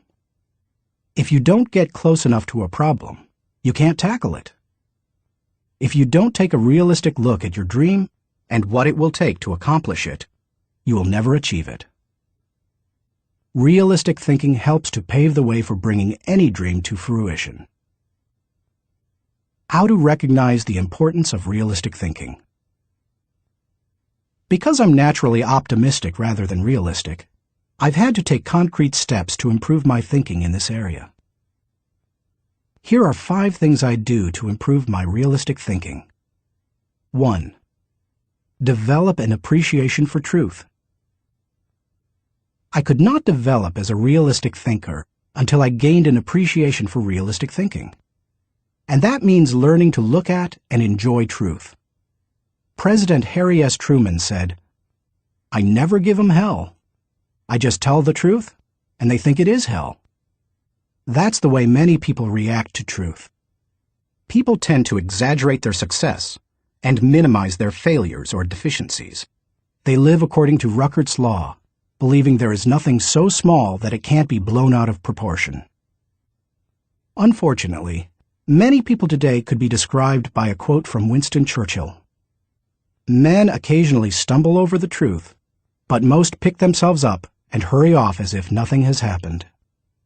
More recently, television journalist Ted Koppel observed, "Our society finds truth too strong a medicine to digest undiluted. In its purest form, truth is not a polite tap on the shoulder. It is a howling reproach. In other words, the truth will set you free, but first, it will make you angry. If you want to become a realistic thinker, however, you need to get comfortable dealing with the truth and face up to it." 2. Do your homework. The process of realistic thinking begins with doing your homework. You must first get the facts. Former governor, congressman, and ambassador Chester Bowles said, "When you approach a problem, strip yourself of preconceived opinions and prejudice. Assemble and learn the facts of the situation. Make the decision which seems to you to be the most honest, and then stick to it.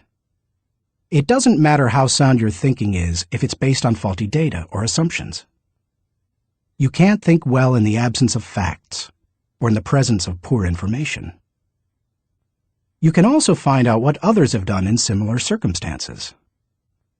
Remember, your thinking doesn't necessarily have to be original. It just has to be solid. Why not learn all you can from good thinkers who have faced similar situations in the past? Some of my best thinking has been done by others. 3. Think through the pros and cons. There's nothing like taking the time to really examine the pros and cons of an issue to give you a strong dose of reality. It rarely comes down to simply choosing the course of action with the greatest number of pros, because all pros and cons do not carry equal weight. But that's not the value of the exercise anyway. Rather, it helps you to dig into the facts, examine an issue from many angles, and really count the cost of a possible course of action. 4. Picture the worst-case scenario. The essence of realistic thinking is discovering, picturing, and examining the worst-case scenario. Ask yourself questions such as, what if sales fall short of projections? What if revenue hits rock bottom? Not an optimist's rock bottom, but real rock bottom. What if we don't win the account? What if the client doesn't pay us? What if we have to do the job short-handed? What if our best player gets sick? What if all the colleges reject my application? What if the market goes belly up? What if the volunteers quit? What if nobody shows up? You get the idea. The point is that you need to think about worst-case possibilities, whether you are running a business, leading a department, pastoring a church, coaching a team, or planning your personal finances. Your goal isn't to be negative or to expect the worst, just to be ready for it in case it happens.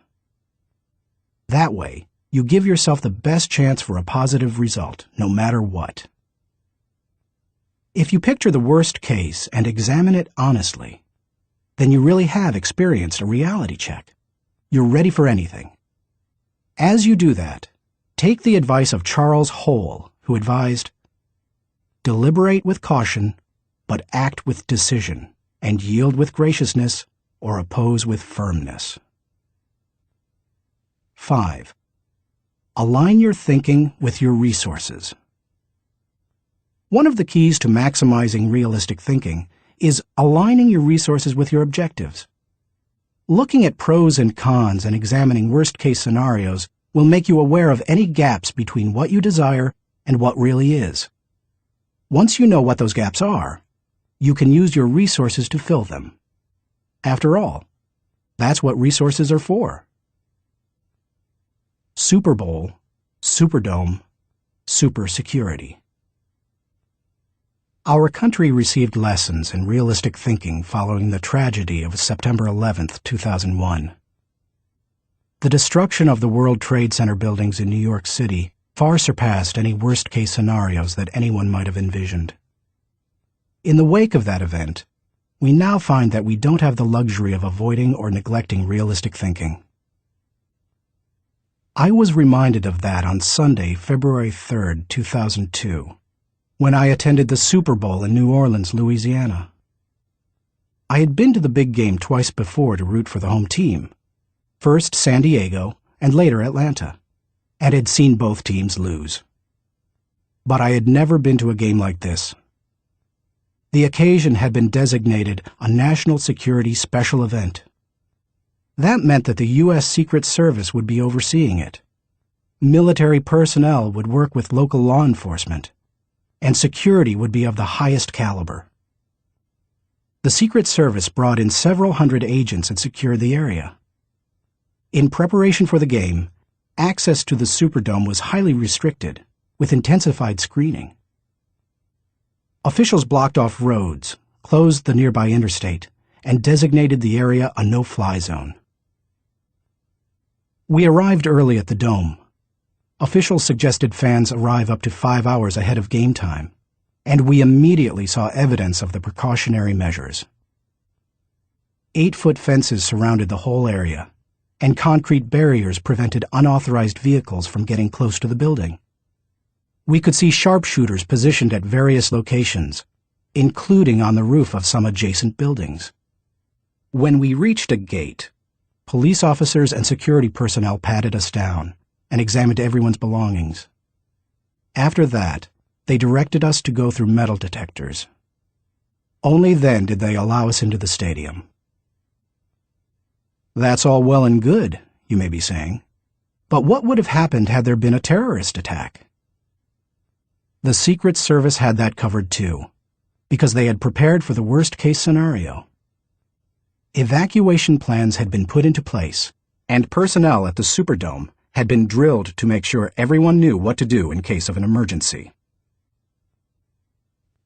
New Orleans Mayor Mark Morial said the day before the Super Bowl, "We want to send a message to all visitors that New Orleans is going to be the safest place in America." We got the message. We didn't feel the least bit worried. That's what happens when leaders recognize the importance of realistic thinking. Thinking question. Am I building a solid mental foundation on facts so that I can think with certainty? Chapter 5. Utilize strategic thinking. Most people spend more time planning their summer vacation than planning their lives. Source unknown. When you hear the words strategic thinking, what comes to mind? Do visions of business plans dance in your head? Do you conjure up marketing plans, the kind that can turn a company around? Perhaps you contemplate global politics, or you recall some of history's greatest military campaigns. Hannibal crossing the Alps to surprise the Roman army, Charlemagne's conquest of Western Europe, or the Allies' D-Day invasion of Normandy. Perhaps, but strategy doesn't have to be restricted to military action, or even to business. Strategic thinking can make a positive impact on any area of life.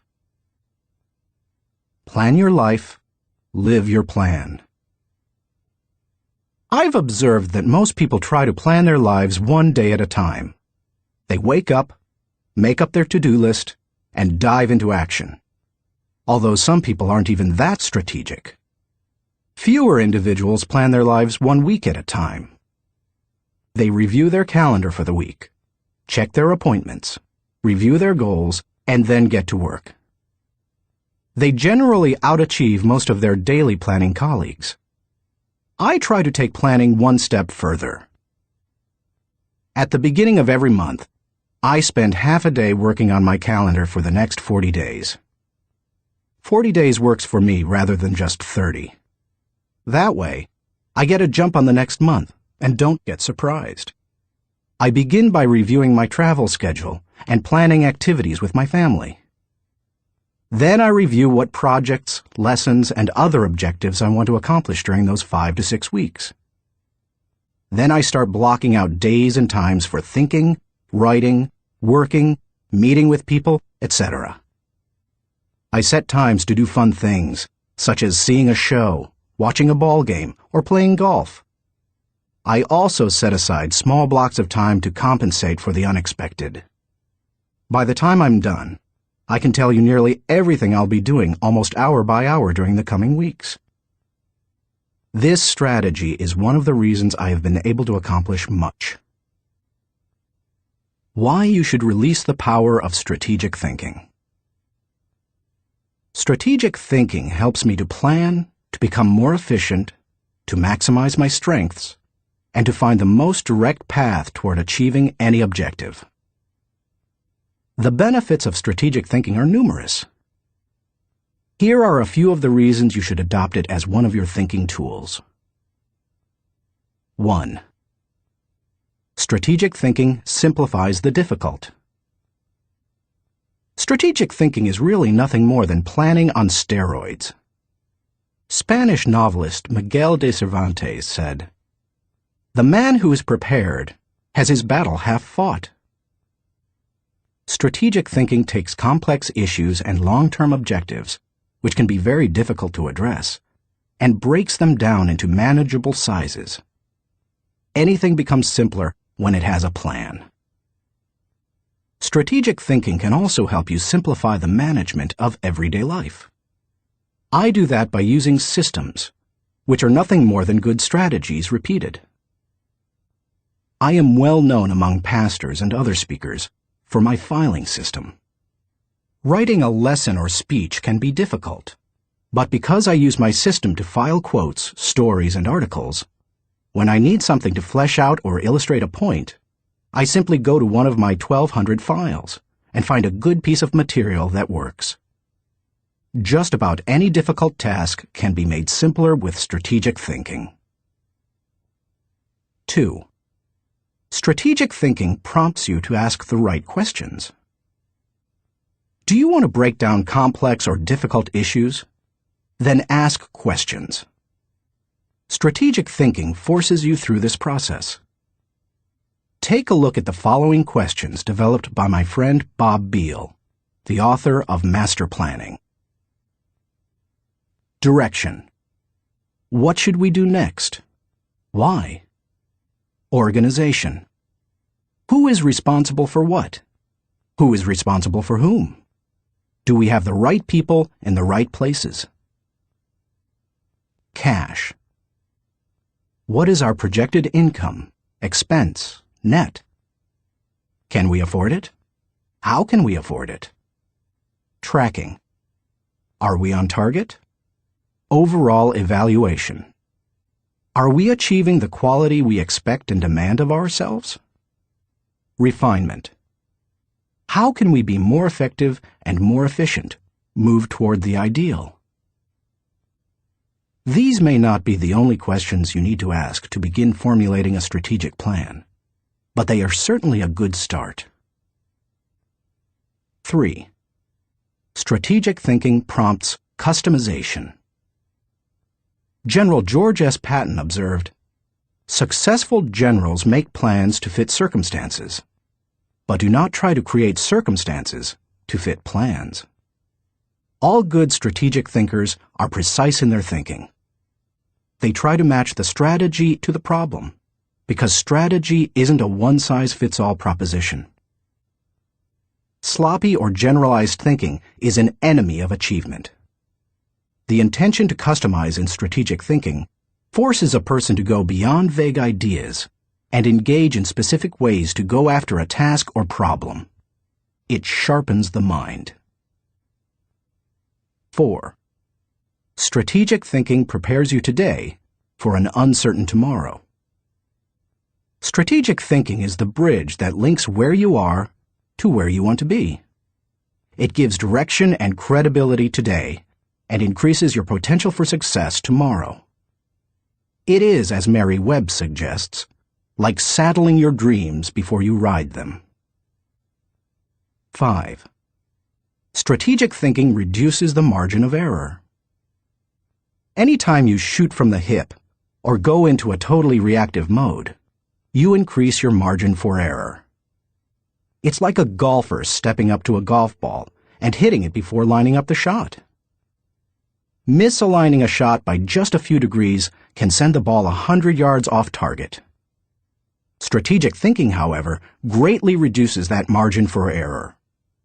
It lines up your actions with your objectives, just as lining up a shot in golf helps you to put the ball closer to the pin. The better aligned you are with your target, the better the odds that you will be going in the right direction. 6. Strategic thinking gives you influence with others. One executive confided in another, "Our company has a short-range plan and a long-range plan. Our short-range plan is to stay afloat long enough to make it to our long-range plan." That's hardly a strategy, yet that's the position where some business leaders put themselves. There's more than one problem with neglecting strategic thinking in that way. Not only does it fail to build the business, but it also loses the respect of everyone involved with the business. The one with the plan is the one with the power. It doesn't matter in what kind of activity you're involved. Employees want to follow the business leader with a good business plan. Volunteers want to join the pastor with a good ministry plan. Children want to be with the adult who has the well-thought-out vacation plan. If you practice strategic thinking, others will listen to you, and they will want to follow you. If you possess a position of leadership in an organization, strategic thinking is essential. How to release the power of strategic thinking. To become a better strategic thinker, able to formulate and implement plans that will achieve the desired objective, take the following guidelines to heart. 1. Break down the issue.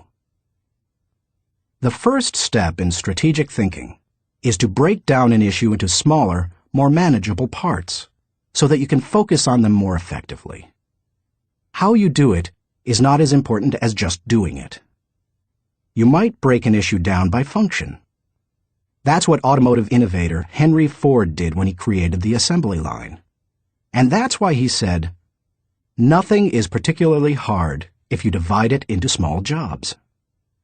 How you break down an issue is up to you, whether it's by function, timetable, responsibility, purpose, or some other method.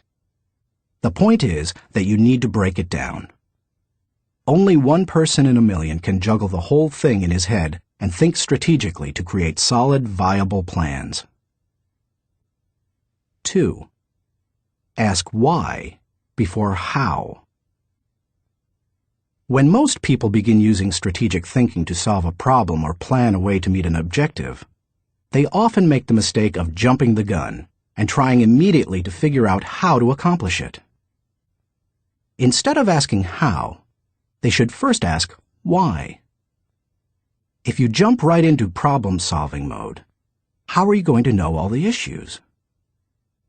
Eugene G. Grace says, "Thousands of engineers can design bridges, calculate strains and stresses, and draw up specifications for machines. But the great engineer is the man who can tell whether the bridge or the machine should be built at all, where it should be built, and when." Asking why helps you to think about all the reasons for decisions. It helps you to open your mind to possibilities and opportunities. The size of an opportunity often determines the level of resources and effort that you must invest. Big opportunities allow for big decisions. If you jump to how too quickly, you might miss that. 3. Identify the real issues and objectives. William Feather, author of The Business of Life, said, "Before it can be solved, a problem must be clearly defined. Too many people rush to solutions, and as a result, they end up solving the wrong problem. To avoid that, ask probing questions to expose the real issues. Challenge all of your assumptions. Collect information even after you think you've identified the issue. You may still have to act with incomplete data, but you don't want to jump to a conclusion before you gather enough information to begin identifying the real issue. Begin by asking, what else could be the real issue? You should also remove any personal agenda. More than almost anything else, that can cloud your judgment.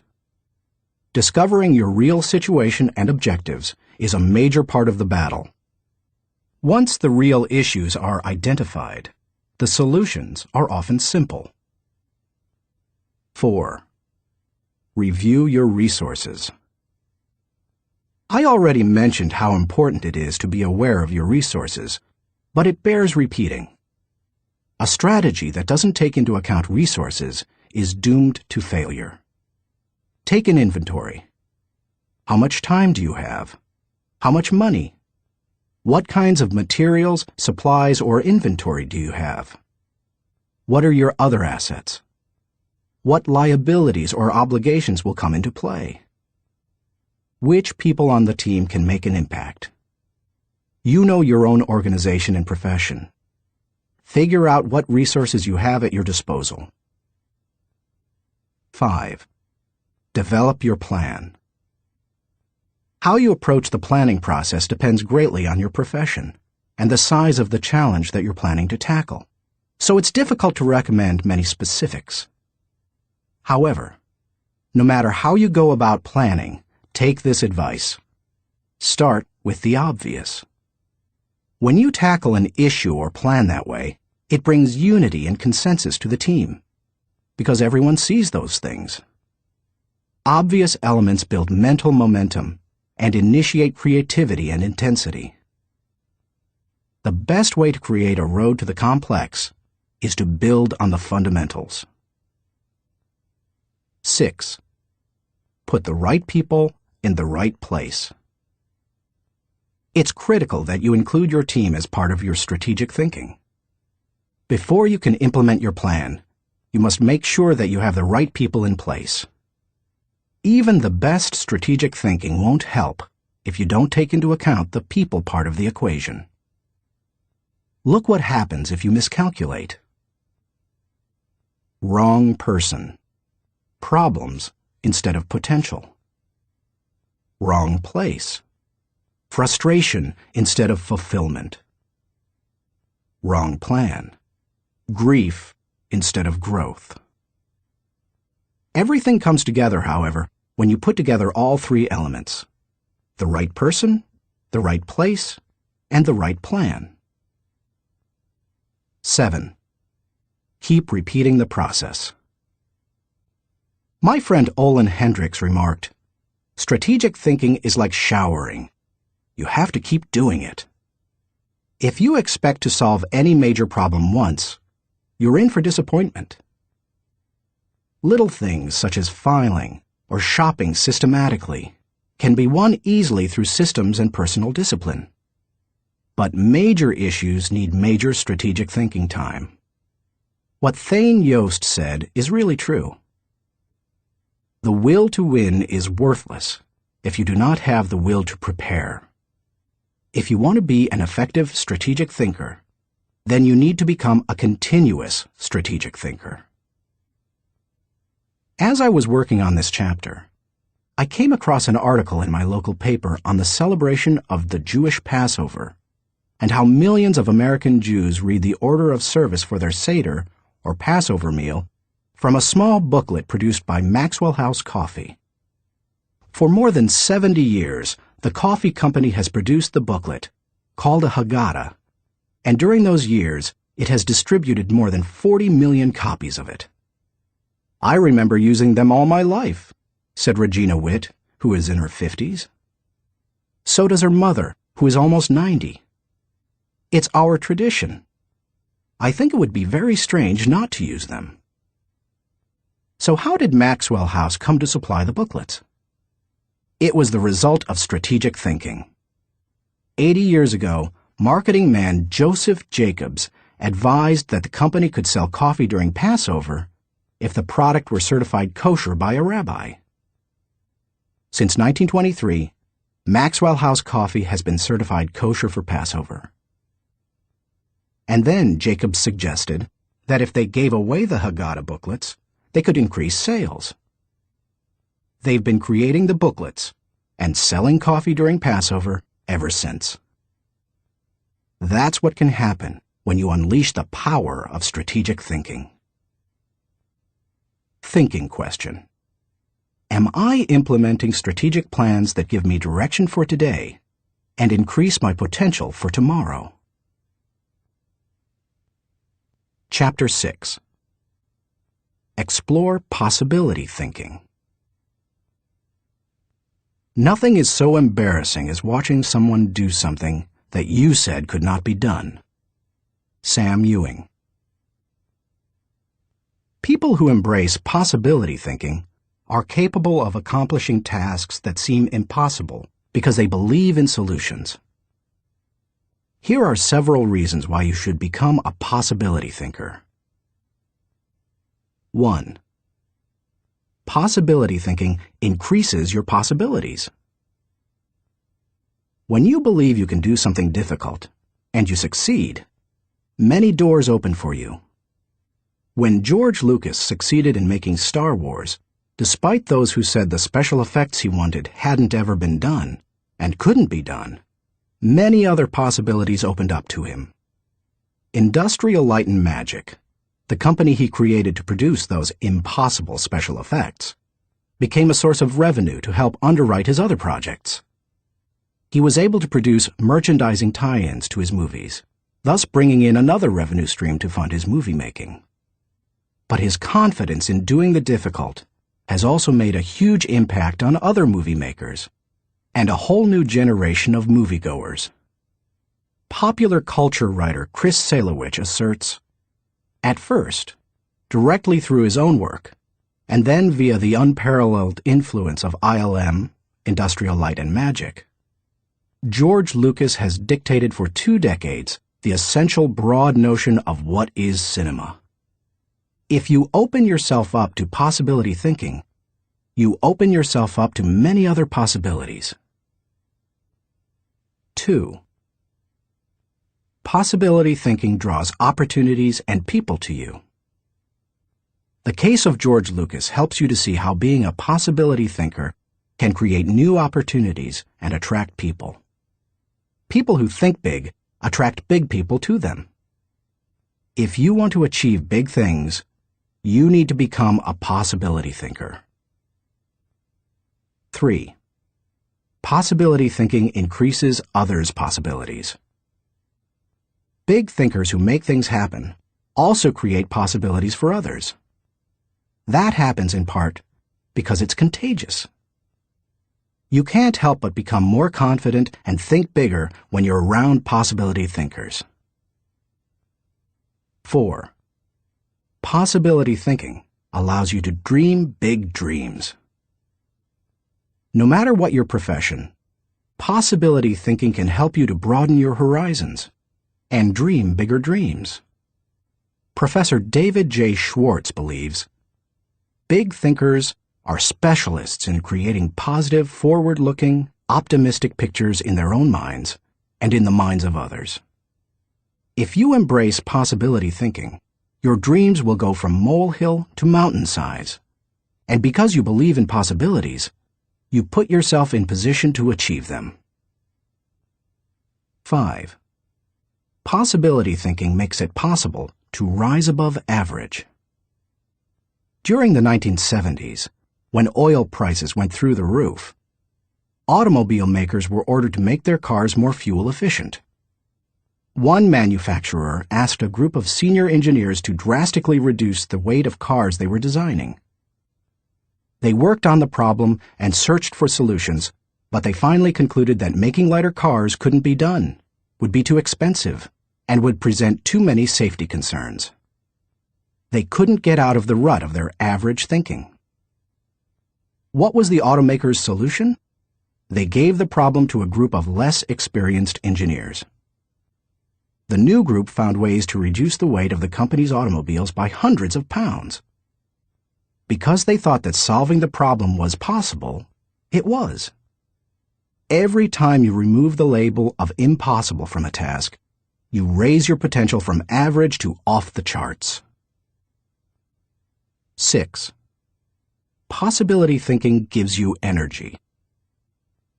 A direct correlation exists between possibility thinking and the level of a person's energy. Who gets energized by the prospect of losing? If you know something can't succeed, how much time and energy are you willing to give it? Nobody goes looking for a lost cause. You invest yourself in what you believe can succeed. When you embrace possibility thinking, you believe in what you're doing, and that gives you energy. 7. Possibility thinking keeps you from giving up. Above all, possibility thinkers believe they can succeed. Dennis Waitley, author of The Psychology of Winning, says, "The winners in life think constantly in terms of I can, I will, and I am. Losers, on the other hand, concentrate their waking thoughts on what they should have done, or what they don't do. If you believe you can't do something, then it doesn't matter how hard you try, because you've already lost. If you believe you can do something, you have already won much of the battle." One of the people who showed himself to be a great possibility thinker in 2001 was New York Mayor Rudy Giuliani. In the hours following the World Trade Center tragedy, Giuliani not only led the city through the chaos of the disaster, but he instilled confidence in everyone he touched. Afterward, he gave some insight and perspective on his experience. "I was so proud of the people I saw on the street. No chaos, but they were frightened and confused. And it seemed to me that they needed to hear from my heart where I thought we were going. I was trying to think, where can I go for some comparison to this, some lessons about how to handle it? So I started thinking about Churchill, started thinking that we're going to have to rebuild the spirit of the city. And what better example than Churchill and the people of London during the Blitz in 1940, who had to keep up their spirit during this sustained bombing. It was a comforting thought. 16 hours after the plane struck the buildings in New York City, when Giuliani finally returned at 2:30 a.m. to his apartment for a rest, instead of sleeping, he read the World War II chapters of Churchill, a Biography by Roy Jenkins. He learned how Winston Churchill helped his people to see the possibilities and kept his people going. Inspired, Giuliani did the same for his own people 6 decades later. How to feel the energy of possibility thinking. If you are a naturally positive person who already embraces possibility thinking, then you're already tracking with me. However, some people, rather than being optimistic, are naturally negative or cynical. They believe that possibility thinkers are naive or foolish. If your thinking runs toward pessimism, let me ask you a question. How many highly successful people do you know who are continually negative? How many impossibility thinkers are you acquainted with who achieve big things? None. People with an "it can't be done" mindset have two choices. They can expect the worst and continually experience it, or they can change their thinking. That's what George Lucas did. Believe it or not, even though he is a possibility thinker, he is not a naturally positive person. He says, "I'm very cynical, and as a result, I think the defense I have against it is to be optimistic." In other words, he chooses to think positively. He sums it up this way. As corny as it sounds, the power of positive thinking goes a long way. So determination and positive thinking combined with talent, combined with knowing your craft, that may sound like a naive point of view, but at the same time, it's worked for me, and it's worked for all my friends. So I have come to believe it. If you want possibility thinking to work for you, then begin by following these suggestions. 1. Stop focusing on the impossibilities. The first step in becoming a possibility thinker is to stop yourself from searching for and dwelling on what's wrong with any given situation.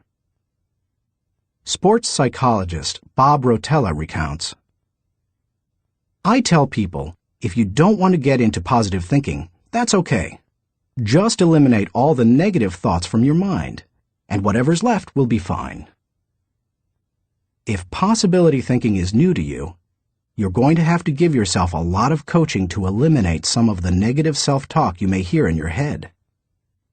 When you automatically start listing all the things that can go wrong, or all the reasons something can't be done, stop yourself and say, "Don't go there." Then ask, "What's right about this?" That will help to get you started. And if negativity is a really big problem for you, and pessimistic things come out of your mouth before you've even thought them through, you may need to enlist the aid of a friend or family member to alert you every time you utter negative ideas. 2. Stay away from the experts. So-called experts do more to shoot down people's dreams than just about anybody else. Possibility thinkers are very reluctant to dismiss anything as impossible. Rocket pioneer Wernher von Braun said, "I have learned to use the word impossible with the greatest of caution." And Napoleon Bonaparte declared, "The word impossible is not in my dictionary." If you feel you must take the advice of an expert, however, then heed the words of John Andrew Holmes, who asserted, "Never tell a young person that something cannot be done. God may have been waiting centuries for somebody ignorant enough of the impossible to do that thing." If you want to achieve something, give yourself permission to believe it is possible, no matter what experts might say. 3. Look for possibilities in every situation. Becoming a possibility thinker is more than just refusing to let yourself be negative. It's something more. It's looking for positive possibilities despite the circumstances.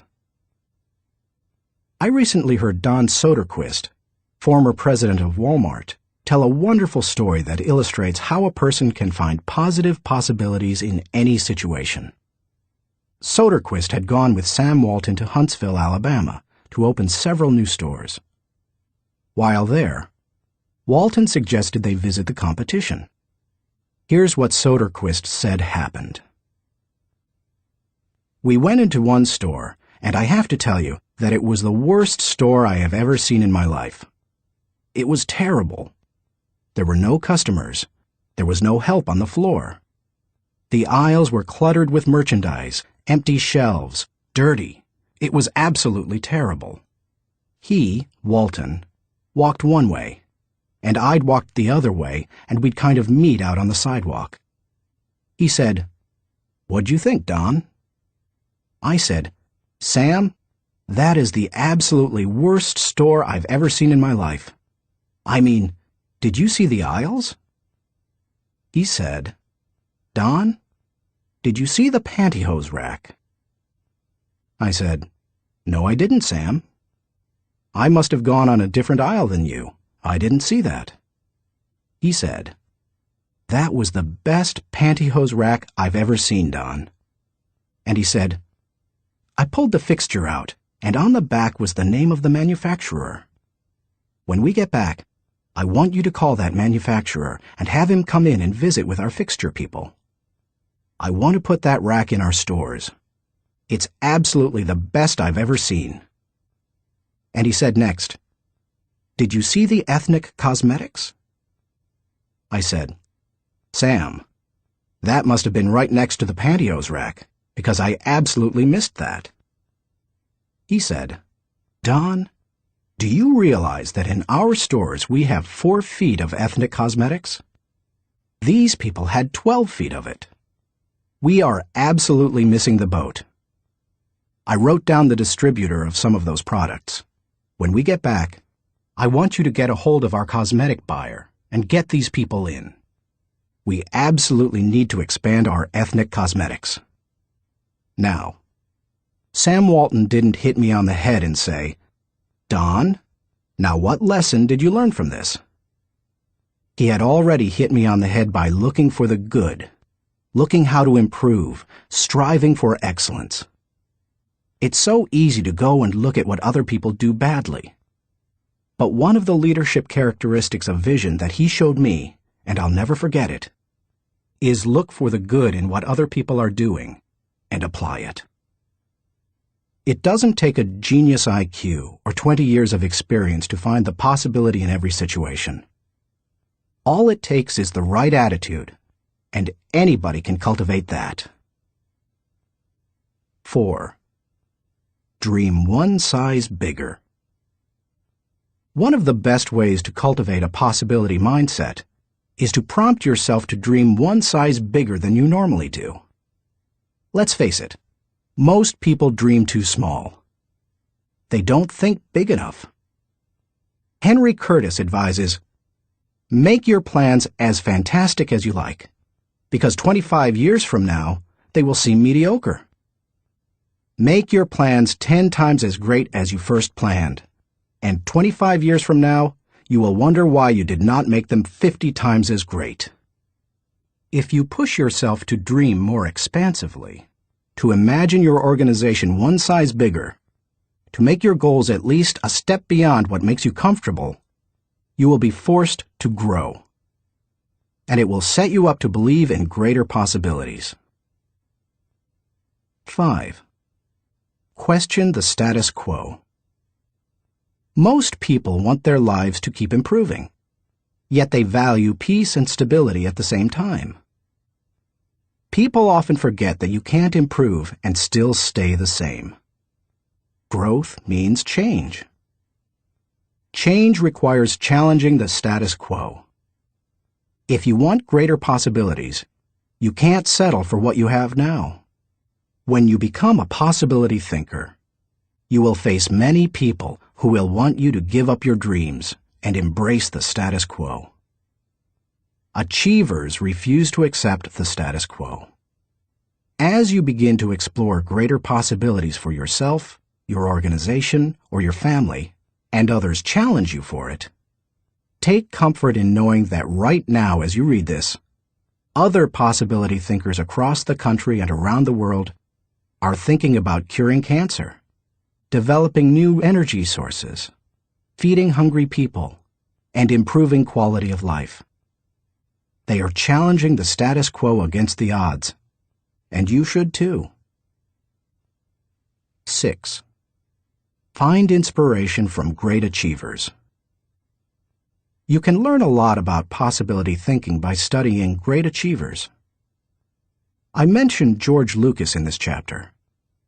Perhaps he doesn't appeal to you, or you don't like the movie industry.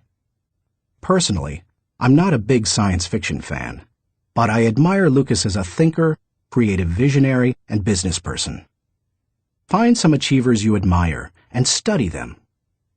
Look for people with the attitude of Robert F. Kennedy, who popularized George Bernard Shaw's stirring statement.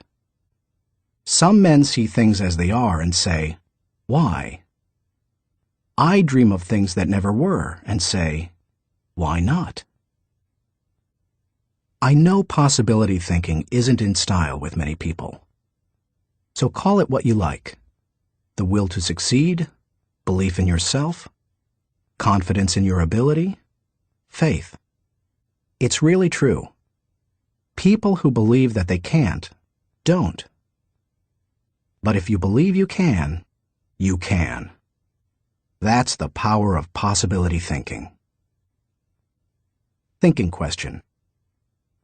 Am I unleashing the enthusiasm of possibility thinking to find solutions for even seemingly impossible situations? Chapter 7. Learn from reflective thinking. To doubt everything, or to believe everything, are two equally convenient solutions. Both dispense with the necessity of reflection. Jules-Henri Poincaré. The pace of our society does not encourage reflective thinking. Most people would rather act than think. Now, don't get me wrong. I'm a person of action. I have very high energy, and I like to see things accomplished. But I'm also a reflective thinker. Reflective thinking is like the crock pot of the mind. It encourages your thoughts to simmer until they're done. As I go through this process, my goal is to reflect so that I might learn from my successes and mistakes, discover what I should try to repeat, and determine what I should change. It is always a valuable exercise. By mentally visiting past situations, you can think with greater understanding. 1. Reflective thinking gives you true perspective. When our children were young and still lived at home, we used to take them on wonderful vacations every year. When we got home, they always knew that I was going to ask them two questions. What did you like best, and what did you learn? It didn't matter whether we went to Walt Disney World or Washington, D.C. I always asked those questions. Why? Because I wanted them to reflect on their experiences. Children don't naturally grasp the value or cost of an experience unless prompted. They take things for granted. I wanted my children to appreciate our trips and to learn from them. When you reflect, you are able to put an experience into perspective. You are able to evaluate its timing, and you are able to gain a new appreciation for things that before went unnoticed. Most people are able to recognize the sacrifices of their parents or other people only when they become parents themselves. That's the kind of perspective that comes with reflection. 2. Reflective thinking gives emotional integrity to your thought life. Few people have good perspective in the heat of an emotional moment. Most individuals who enjoy the thrill of an experience try to go back and recapture it without first trying to evaluate it. It's one of the reasons our culture produces so many thrill seekers. Likewise, those who survive a traumatic experience usually avoid similar situations at all costs, which sometimes ties them into emotional knots. Reflective thinking enables you to distance yourself from the intense emotions of particularly good or bad experiences and see them with fresh eyes. You can see the thrills of the past in the light of emotional maturity and examine tragedies in the light of truth and logic. That process can help a person to stop carrying around a bunch of negative emotional baggage. President George Washington observed, "We ought not to look back unless it is to derive useful lessons from past errors, and for the purpose of profiting by dearly bought experience." Any feeling that can stand up to the light of truth and can be sustained over time has emotional integrity and is therefore worthy of your mind and heart. 3. Reflective thinking increases your confidence in decision-making. Have you ever made a snap judgment and later wondered if you did the right thing? Everybody has. Reflective thinking can help to diffuse that doubt. It also gives you confidence for the next decision. Once you've reflected on an issue, you don't have to repeat every step of the thinking process when you're faced with it again. You've got mental road markers from having been there before. That compresses and speeds up thinking time, and it gives you confidence. And over time, it can also strengthen your intuition. 4. Reflective thinking clarifies the big picture. When you engage in reflective thinking, you can put ideas and experiences into a more accurate context. Reflective thinking encourages us to go back and spend time pondering what we have done and what we have seen. If a person who loses his job reflects on what happened, he may see a pattern of events that led to his dismissal. He will better understand what happened, why it happened, and what things were his responsibility. If he also looks at the incidents that occurred afterward, he may realize that in the larger scheme of things, he's better off in his new position because it better fits his skills and desires. Without reflection, it can be very difficult to see that big picture. 5. Reflective thinking takes a good experience and makes it a valuable experience. When you were just starting out in your career, did it seem that few people were willing to give someone without experience an opportunity?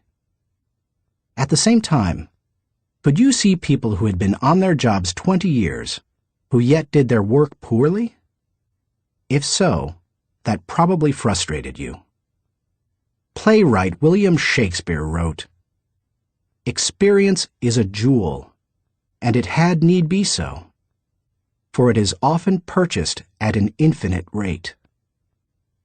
Yet experience alone does not add value to a life.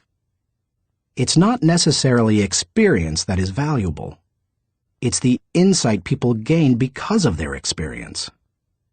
Reflective thinking turns experience into insight. Mark Twain said, "We should be careful to get out of an experience all the wisdom that is in it. Not like the cat that sits down on a hot stove lid. She will never sit down on a hot stove lid again, and that is well. But also, she will never sit down on a cold one anymore." An experience becomes valuable when it informs or equips us to meet new experiences. Reflective thinking helps to do that. How to embrace the lessons of reflective thinking. If you are like most people in our culture today, you probably do very little reflective thinking. If that's the case, it may be holding you back more than you think. Take to heart the following suggestions to increase your ability to think reflectively. 1. Set aside time for reflection. Greek philosopher Socrates observed, "The unexamined life is not worth living." For most people, however, reflection and self-examination doesn't come naturally. It can be a fairly uncomfortable activity for a variety of reasons. They have a hard time staying focused. They find the process dull, or they don't like spending a lot of time thinking about emotionally difficult issues. But if you don't carve out the time for it, you are unlikely to do any reflective thinking. 2. Remove yourself from distractions. As much as any other kind of thinking, reflection requires solitude. Distraction and reflection simply don't mix. It's not the kind of thing you can do well near a television, in a cubicle, while the phone is ringing, or with children in the same room. One of the reasons I've been able to accomplish much and keep growing personally is that I've not only set aside time to reflect, but I've separated myself from distractions for short blocks of time. 30 minutes in the spa, an hour outside on a rock in my backyard, or a few hours in a comfortable chair in my office. The place doesn't matter, as long as you remove yourself from distractions and interruptions. 3. Regularly review your calendar or journal. Most people use their calendar as a planning tool, which it is. But few people use it as a reflective thinking tool. What could be better, however, for helping you to review where you have been and what you have done, except maybe a journal? I'm not a journaler in the regular sense. I don't use writing to figure out what I'm thinking and feeling.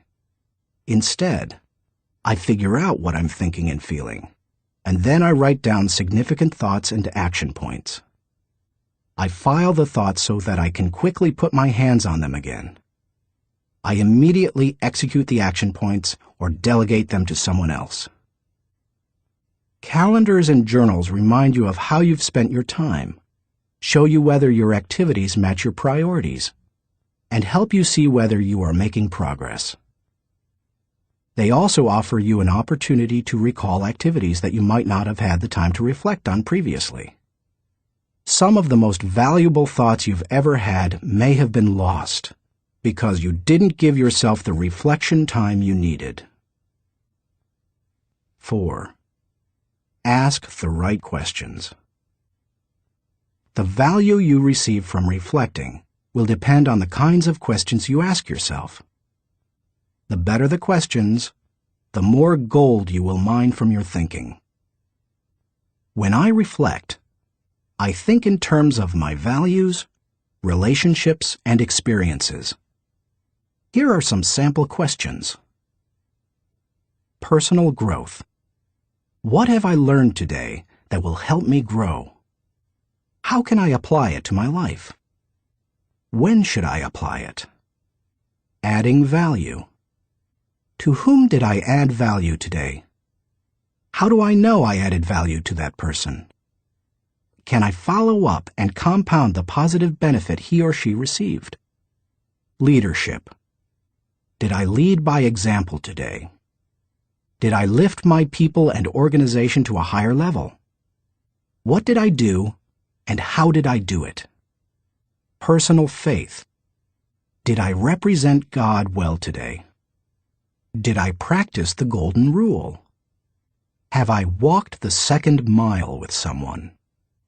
Marriage and family. Did I communicate love to my family today? How did I show that love? Did they feel it? Did they return it? Inner circle. Have I spent enough time with my key players? What can I do to help them be more successful? In what areas can I mentor them? Discoveries. What did I encounter today to which I need to give more thinking time? Are there lessons to be learned? Are there things to be done? How you organize your reflection time is up to you. You may want to adapt my pattern to your own values. Or you can try a system that my friend Dick Biggs uses. He creates 3 columns on a sheet of paper. Year, turning point, impact. This system is good for reflecting on the bigger picture. Dick used it to see patterns in his life, such as when he moved to Atlanta and was encouraged by a new teacher to write. You could just as easily write event, significance, and action point on a page to help you benefit from reflective thinking. The main thing is to create questions that work for you and write down any significant thoughts that come to you during the reflection time. 5. Cement your learning through action. Writing down the good thoughts that come out of your reflective thinking has value. But nothing helps you to grow like putting your thoughts into action. To do that, you must be intentional. When you read a good book, for example, there are always good thoughts, quotes, or lessons that you can take away from it and use yourself. I always mark the takeaways in a book and then reread them when I'm done with the book. When I listen to a message, I record the takeaways so that I can file them for future use. When I go to a seminar, I take good notes, and I use a system of symbols to cue me to do certain things. An arrow pointing to the right means to look at this material again.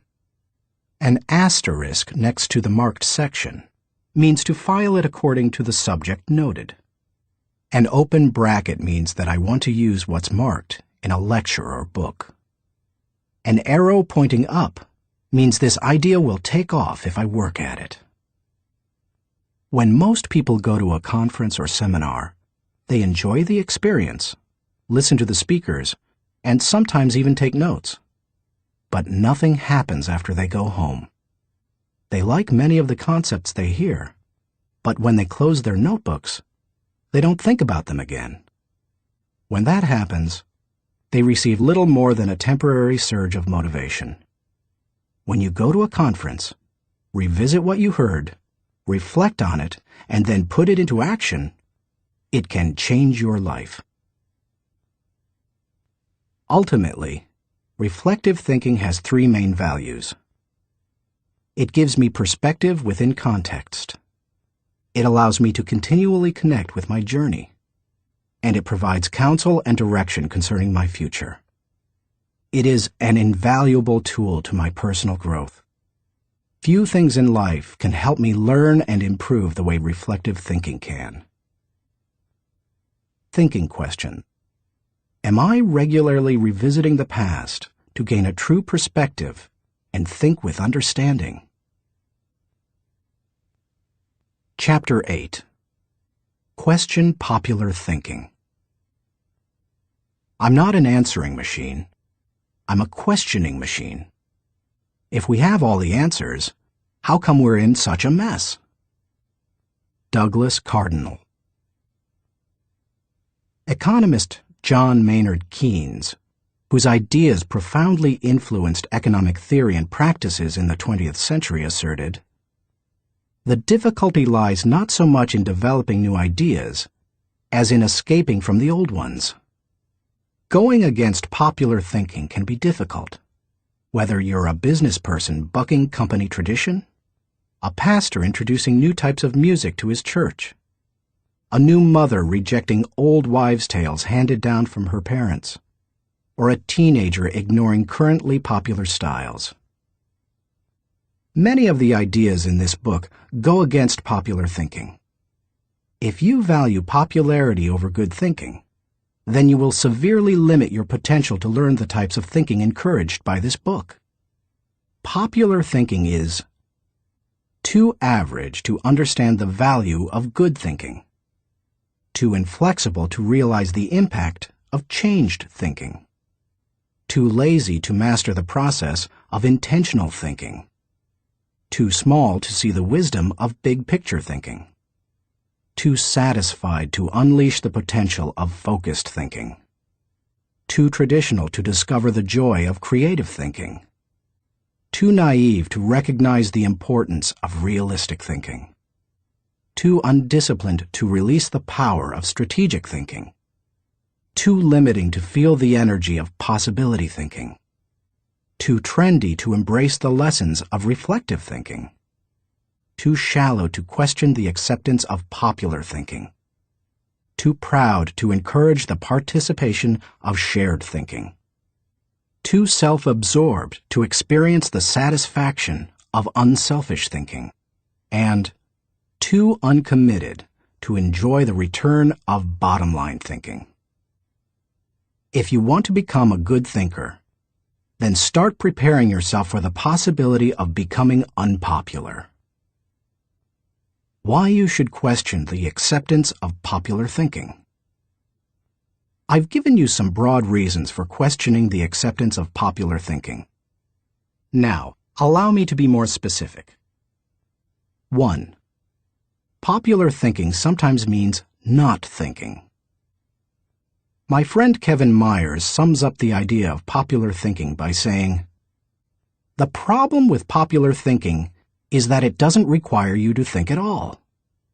Good thinking is hard work. If it were easy, everybody would be a good thinker. Unfortunately, many people try to live life the easy way. They don't want to do the hard work of thinking or pay the price of success. It's easier to do what other people do and hope that they thought it out."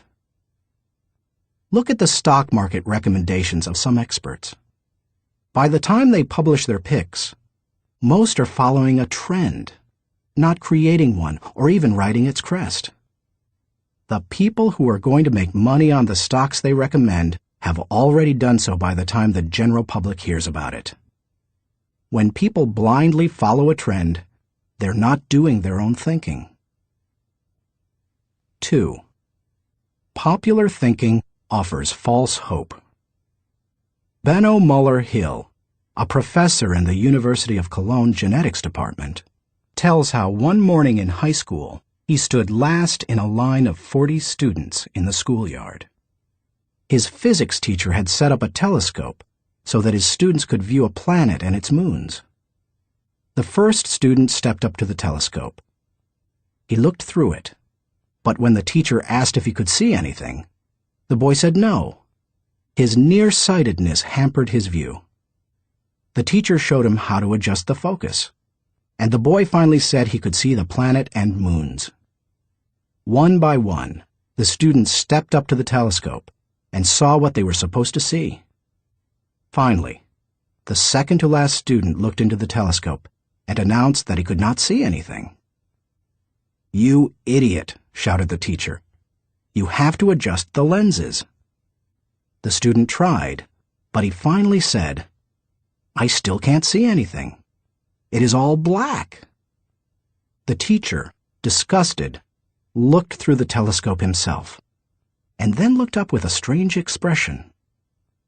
The lens cap still covered the telescope. None of the students had been able to see anything. Many people look for safety and security in popular thinking. They figure that if a lot of people are doing something, then it must be right. It must be a good idea. If most people accept it, then it probably represents fairness, equality, compassion, and sensitivity, right? Not necessarily. Popular thinking said the Earth was the center of the universe. Yet Copernicus studied the stars and planets and proved mathematically that the Earth and the other planets in our solar system revolved around the sun. Popular thinking said surgery didn't require clean instruments. Yet Joseph Lister studied the high death rates in hospitals and introduced antiseptic practices that immediately saved lives. Popular thinking said that women shouldn't have the right to vote. Yet people like Emmeline Pankhurst and Susan B. Anthony fought for and won that right. Popular thinking put the Nazis into power in Germany. Yet Hitler's regime murdered millions and nearly destroyed Europe. We must always remember there is a huge difference between acceptance and intelligence. People may say that there's safety in numbers, but that's not always true. Sometimes it's painfully obvious that popular thinking isn't good and right. Other times, it's less evident. For example, consider the staggering number of people in the United States who have run up large amounts of debt on their credit cards. Anyone who is financially astute will tell you that's a bad idea. Yet millions follow right along with the popular thinking of buy now, pay later. And so they pay and pay and pay. Many promises of popular thinking ring hollow. Don't let them fool you. 3. Popular thinking is slow to embrace change. Popular thinking loves the status quo. It puts its confidence in the idea of the moment and holds on to it with all its might. As a result, It resists change and dampens innovation.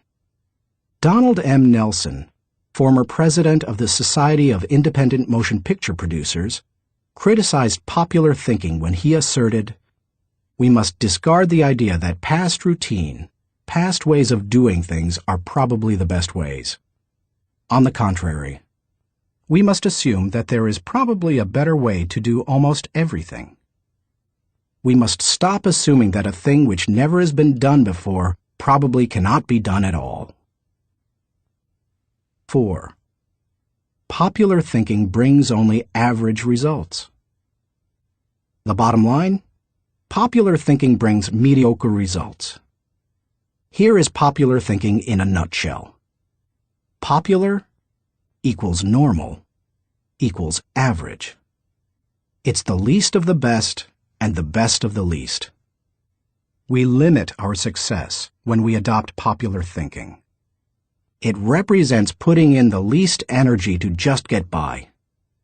You must reject common thinking if you want to accomplish uncommon results. How to question the acceptance of popular thinking. Popular thinking has often proved to be wrong and limiting. Questioning it isn't necessarily hard once you cultivate the habit of doing so. The difficulty is in getting started.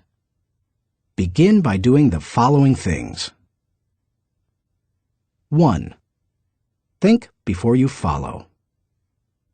Many individuals follow others almost automatically. Sometimes they do so because they desire to take the path of least resistance. Other times they fear rejection, or they believe there's wisdom in doing what everyone else does. But if you want to succeed, you need to think about what's best, not what's popular. Challenging popular thinking requires a willingness to be unpopular and go outside of the norm. Following the tragedy of September 11, 2001, for example, few people willingly chose to travel by plane. But that was the best time to travel.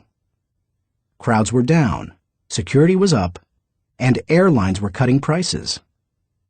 About a month after the tragedy, my wife Margaret and I heard that Broadway shows had lots of seats and many New York hotel rooms remained empty.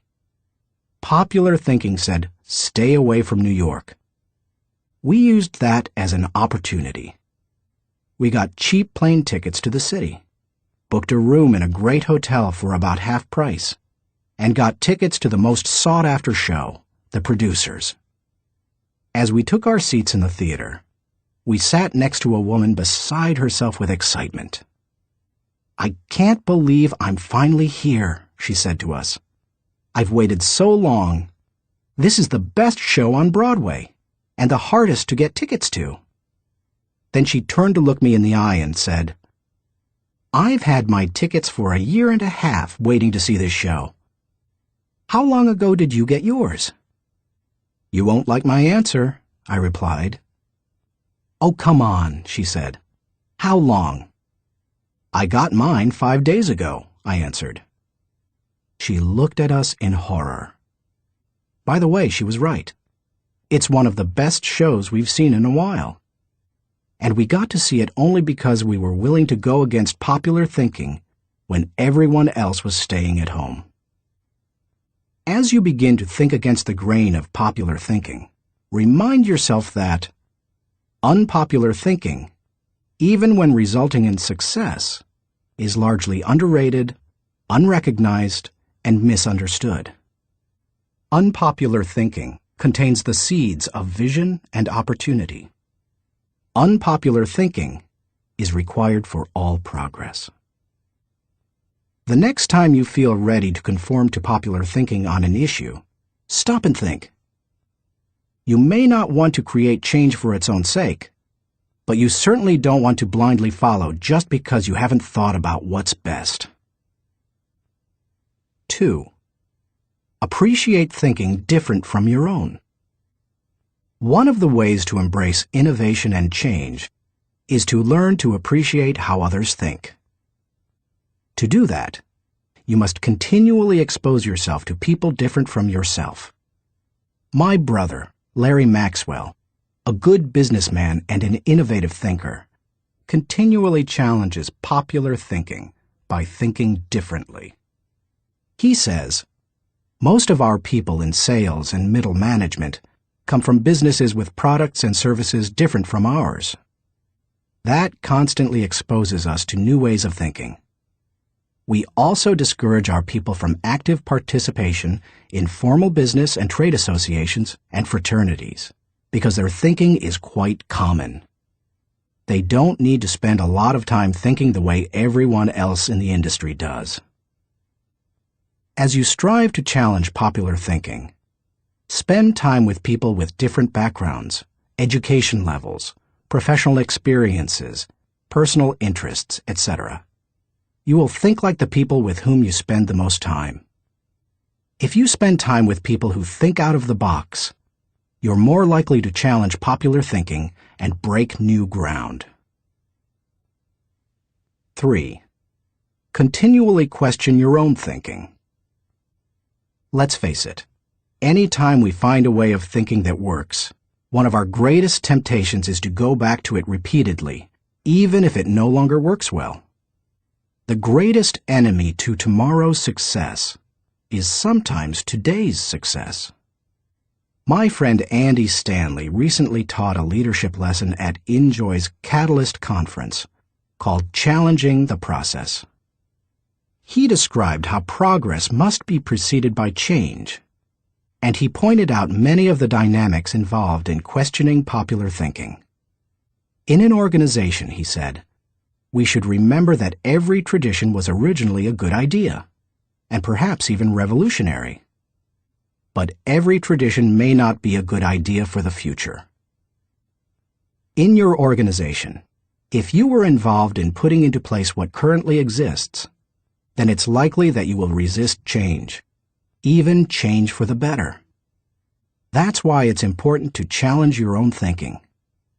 If you're too attached to your own thinking and how everything is done now, then nothing will change for the better. 4. Try new things in new ways. When was the last time you did something for the first time? Do you avoid taking risks or trying new things? One of the best ways to get out of the rut of your own thinking is to innovate. You can do that in little everyday ways. Drive to work a different way from normal. Order an unfamiliar dish at your favorite restaurant. Ask a different colleague to help you with a familiar project. Take yourself off of autopilot. Unpopular thinking asks questions and seeks options. In 1997, my 3 companies moved to Atlanta, Georgia.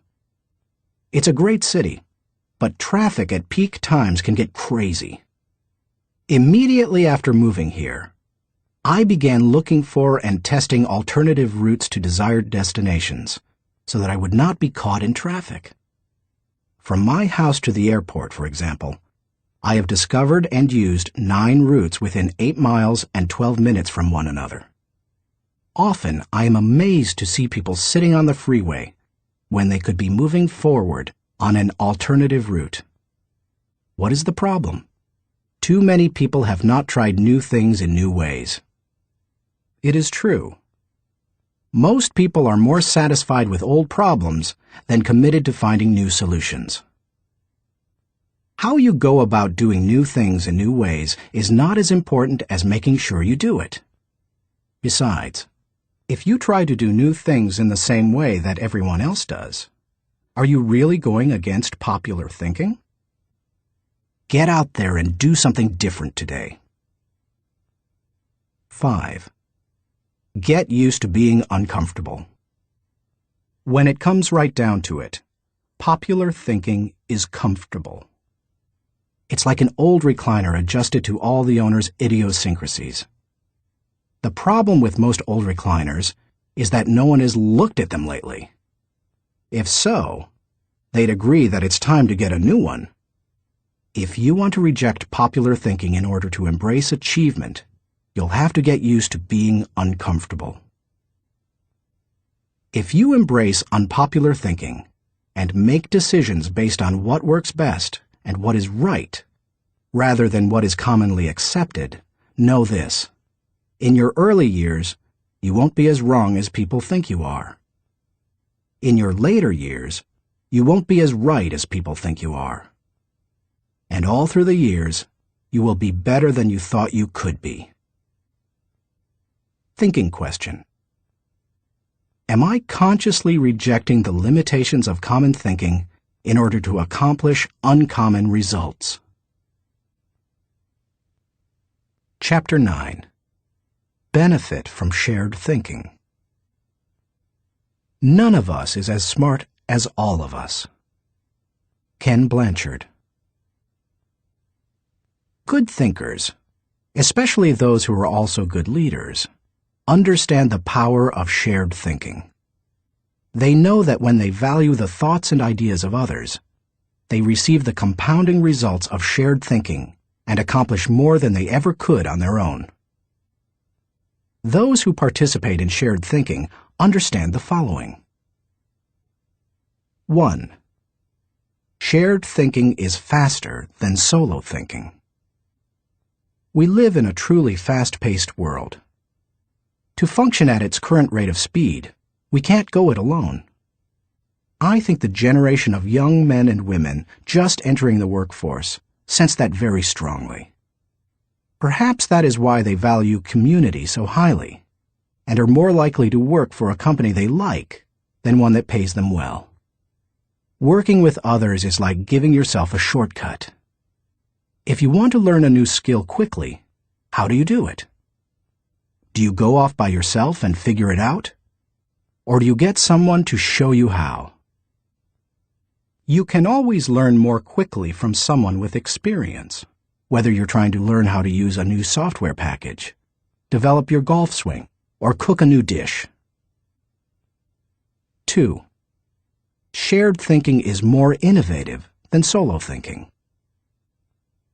We tend to think of great thinkers and innovators as soloists. But the truth is that the greatest innovative thinking doesn't occur in a vacuum. Innovation results from collaboration. Albert Einstein once remarked, "Many times a day, I realize how much my own outer and inner life is built upon the labors of my fellow men, both living and dead, and how earnestly I must exert myself in order to give in return as much as I have received." Shared thinking leads to greater innovation, whether you look at the work of researchers Marie and Pierre Curie, surrealists Luis Buñuel and Salvador Dali, or songwriters John Lennon and Paul McCartney. If you combine your thoughts with the thoughts of others, you will come up with thoughts you've never had.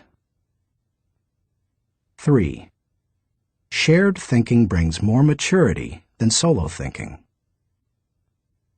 As much as we would like to think that we know it all, each of us is probably painfully aware of our blind spots and areas of inexperience.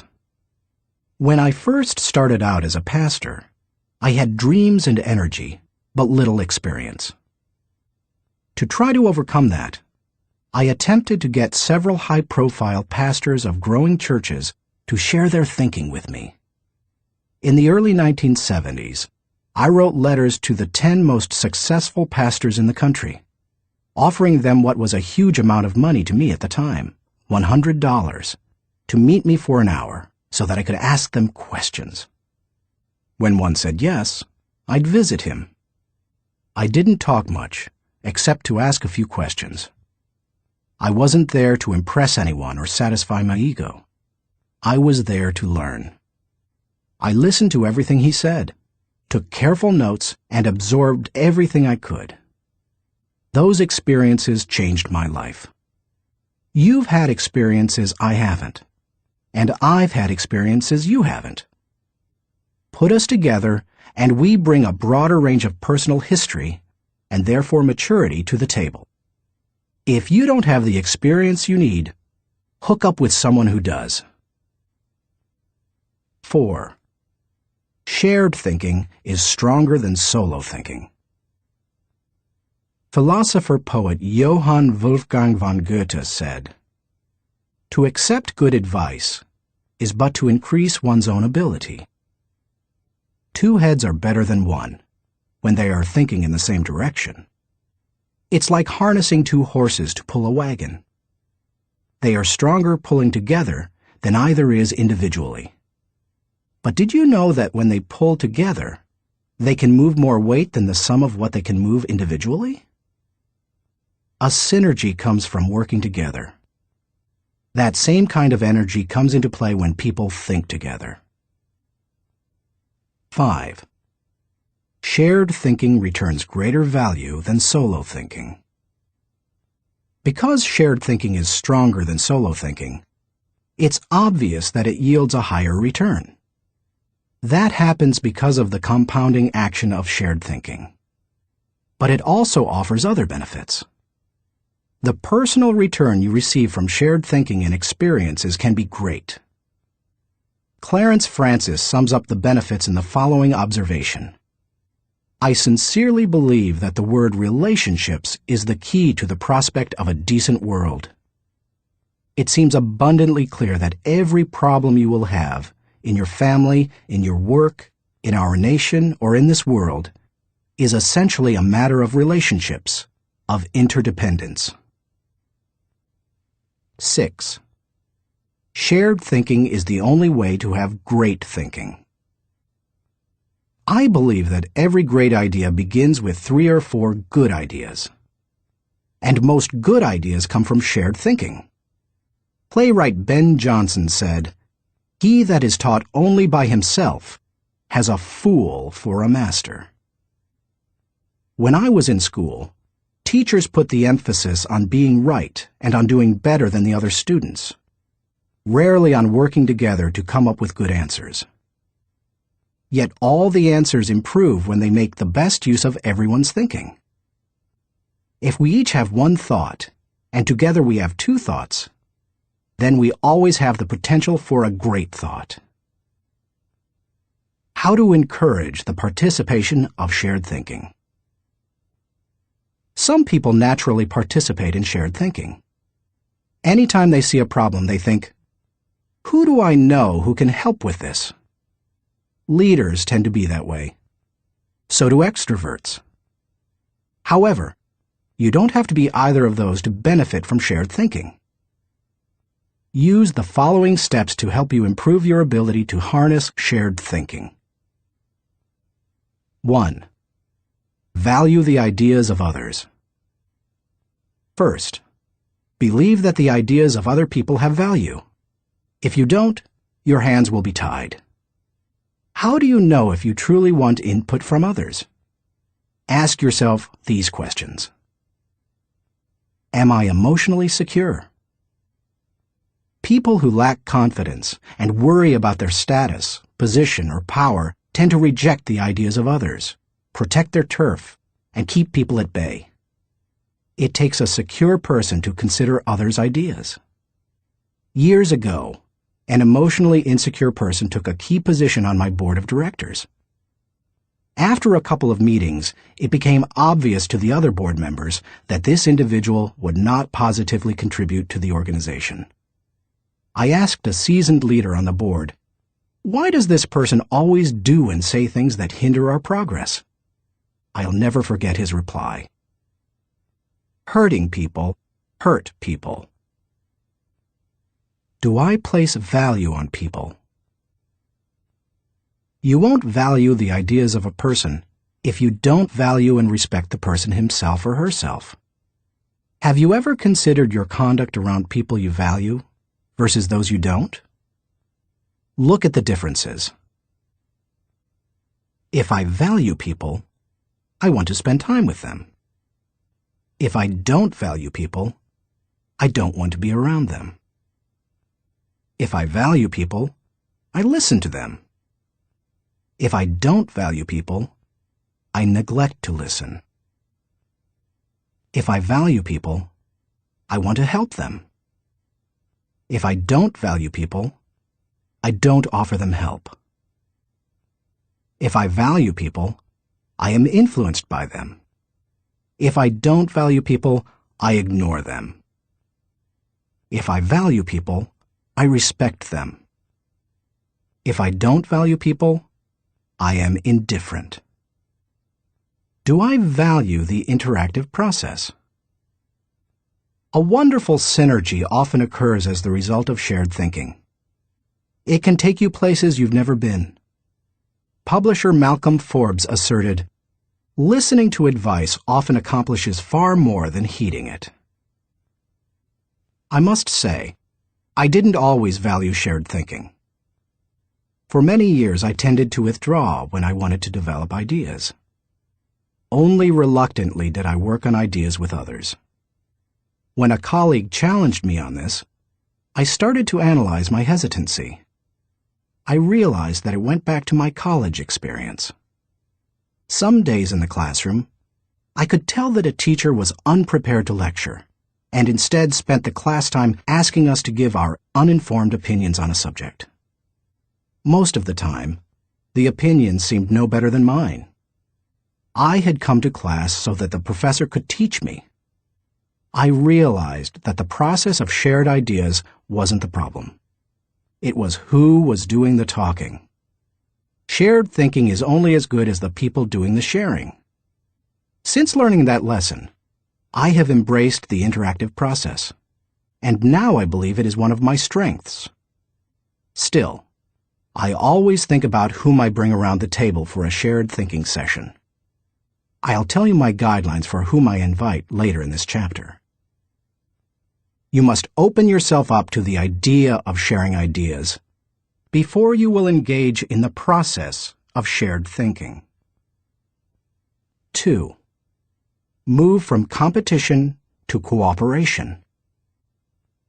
Jeffrey J. Fox, author of How to Become CEO, says, "Always be on the lookout for ideas. Be completely indiscriminate as to the source. Get ideas from customers, children, competitors, other industries, or cab drivers. It doesn't matter who thought of an idea." A person who values cooperation desires to complete the ideas of others, not compete with them.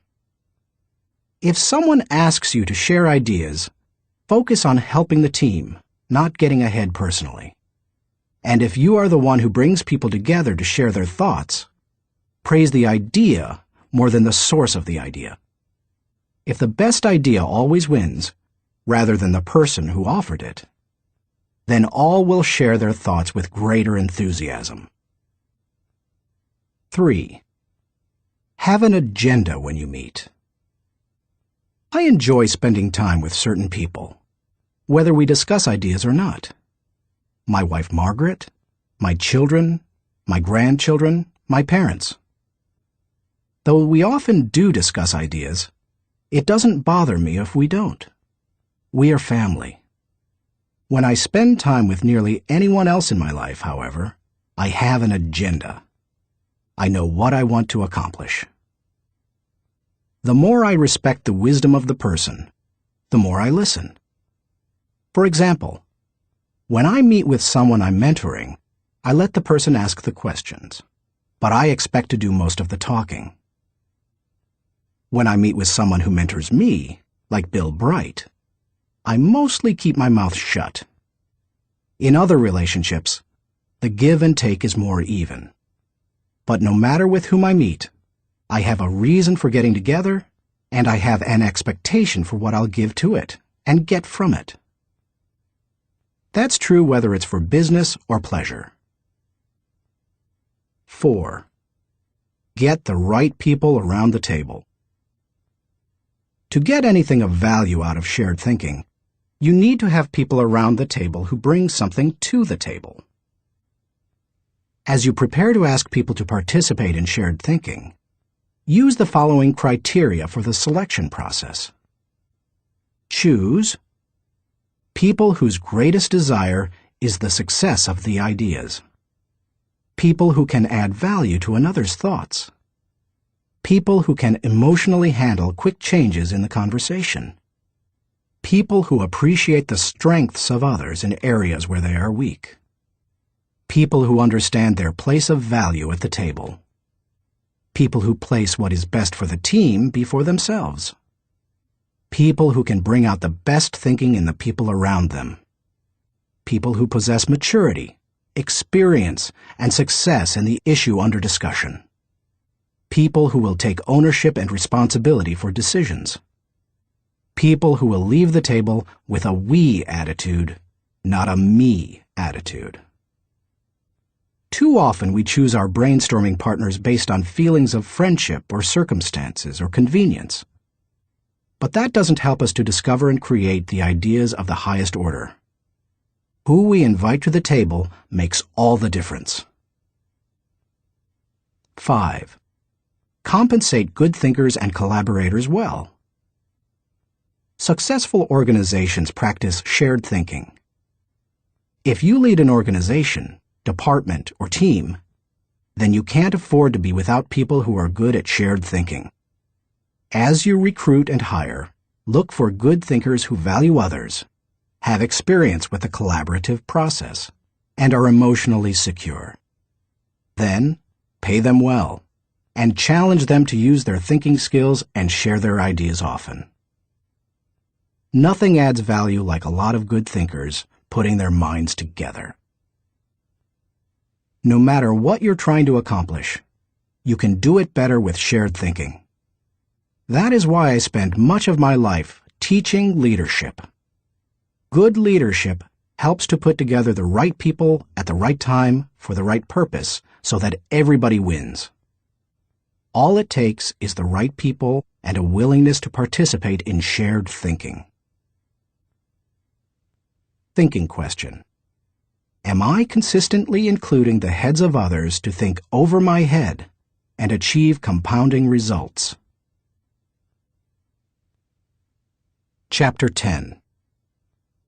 Practice unselfish thinking.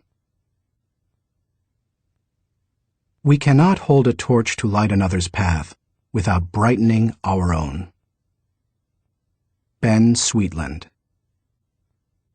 So far in this book, we've discussed many kinds of thinking that can help you to achieve more. Each of them has the potential to make you more successful. Now I want to acquaint you with a kind of thinking with the potential to change your life in another way. It might even redefine how you view success. Unselfish thinking can often deliver a return greater than any other kind of thinking. Take a look at some of its benefits. 1. Unselfish thinking brings personal fulfillment. Few things in life bring greater personal rewards than helping others. Charles H. Burr believed, "Getters generally don't get happiness. Givers get it." Helping people brings great satisfaction.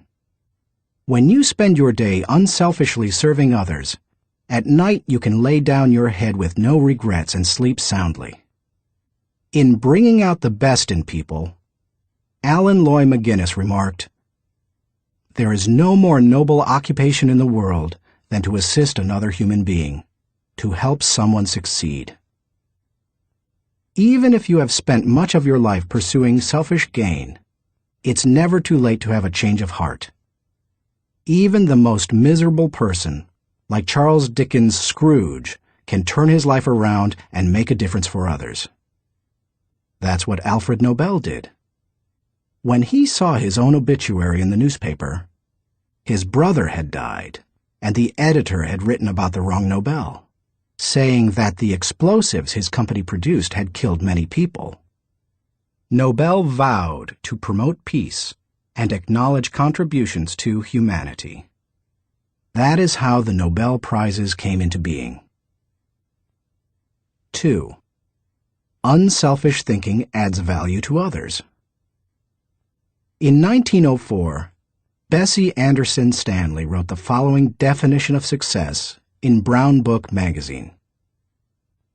"He has achieved success who has lived well, laughed often, and loved much, who has enjoyed the trust of pure women, the respect of intelligent men, and the love of little children, who has filled his niche and accomplished his task, who has left the world better than he found it, whether by an improved poppy, a perfect poem, or a rescued soul, who has never lacked appreciation of Earth's beauty or failed to express it, who has always looked for the best in others and given them the best he had, whose life was an inspiration, whose memory a benediction. When you get outside of yourself and make a contribution to others, you really begin to live. 3. Unselfish thinking encourages other virtues. When you see a 4-year-old, you expect to observe selfishness. But when you see it in a 40-year-old, it's not very attractive, is it? Of all the qualities a person can pursue, unselfish thinking seems to make the biggest difference toward cultivating other virtues. I think that's because the ability to give unselfishly is so difficult. It goes against the grain of human nature. But if you can learn to think unselfishly and become a giver, then it becomes easier to develop many other virtues: gratitude, love, respect, patience, discipline, etc. 4. Unselfish thinking increases quality of life. The spirit of generosity created by unselfish thinking gives people an appreciation for life and an understanding of its higher values.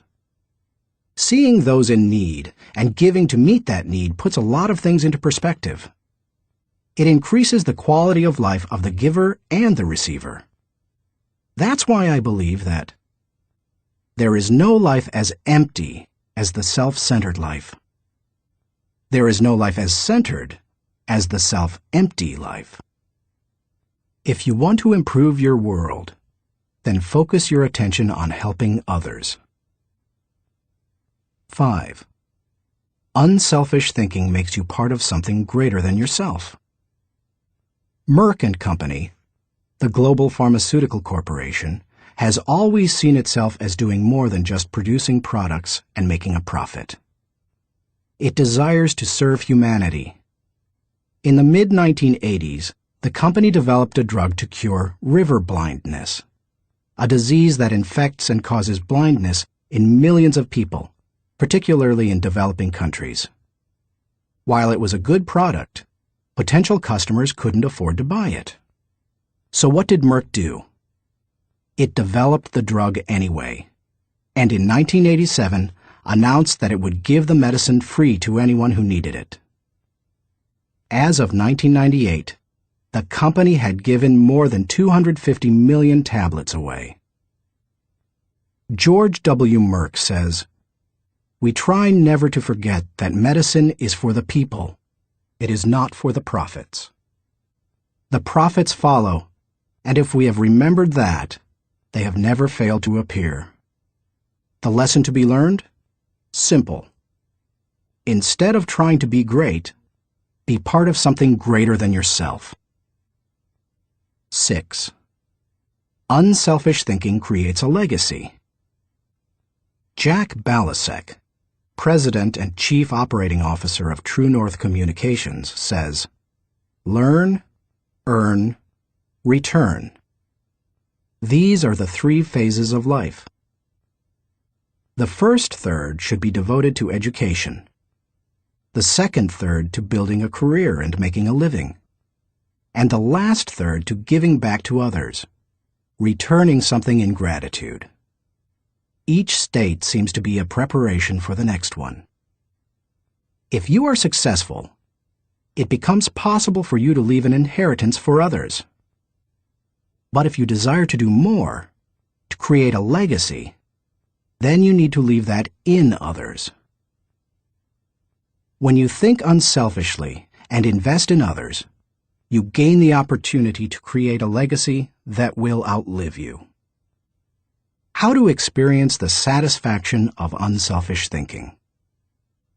I think most people recognize the value of unselfish thinking, and most would even agree that it's an ability they would like to develop. Many people, however, are at a loss concerning how to change their thinking. To begin cultivating the ability to think unselfishly, I recommend that you do the following. 1. Put others first. The process begins with realizing that everything is not about you. That requires humility and a shift in focus. In The Power of Ethical Management, Ken Blanchard and Norman Vincent Peale wrote, "People with humility don't think less of themselves. They just think of themselves less." If you want to become less selfish in your thinking, then you need to stop thinking about your wants and begin focusing on others' needs. Paul the Apostle exhorted, "Do nothing out of selfish ambition or vain conceit, but in humility consider others better than yourselves." Each of you should look not only to your own interests, but also to the interests of others. Make a mental and emotional commitment to look out for the interests of others. 2. Expose yourself to situations where people have needs. It's one thing to believe you are willing to give unselfishly. It's another to actually do it. To make the transition, you need to put yourself in a position where you can see people's needs and do something about it. The kind of giving you do isn't important at first. You can serve at your church, make donations to a food bank, volunteer professional services, or give to a charitable organization. The point is to learn how to give and to cultivate the habit of thinking like a giver. 3. Give quietly or anonymously. Once you have learned to give of yourself, then the next step is to learn to give when you cannot receive anything in return. It's almost always easier to give when you receive recognition for it than it is when no one is likely to know about it. The people who give in order to receive a lot of fanfare, however, have already received any reward they will get. There are spiritual, mental, and emotional benefits that come only to those who give anonymously. If you've never done it before, try it. 4. Invest in people intentionally. The highest level of unselfish thinking comes when you give of yourself to another person for that person's personal development or well-being. If you're married or a parent, you know this from personal experience. What does your spouse value most highly? Money in the bank, or your time freely given? What would small children really rather have from you? A toy, or your undivided attention? The people who love you would rather have you than what you can give them. If you want to become the kind of person who invests in people, then consider others and their journey so that you can collaborate with them. Each relationship is like a partnership created for mutual benefit. As you go into any relationship, think about how you can invest in the other person so that it becomes a win-win situation. Here is how relationships most often play out. I win, you lose, I win only once. You win, I lose, you win only once. We both win, we win many times. We both lose, goodbye partnership. The best relationships are win-win. Why don't more people go into relationships with that attitude? I'll tell you why. Most people want to make sure that they win first. Unselfish thinkers, on the other hand, go into a relationship and make sure that the other person wins first. And that makes all the difference. 5. Continually check your motives. François de la Rochefoucauld said, "What seems to be generosity is often no more than disguised ambition, which overlooks a small interest in order to secure a great one." The hardest thing for most people is fighting their natural tendency to put themselves first. That's why it's important to continually examine your motives to make sure you're not sliding backward into selfishness. Do you want to check your motives? Then follow the modeling of Benjamin Franklin. Every day, he asked himself 2 questions. When he got up in the morning, he would ask, "What good am I going to do today?" And before he went to bed, he would ask, "What good have I done today?" If you can answer those questions with selflessness and integrity, you can keep yourself on track. Give while you live.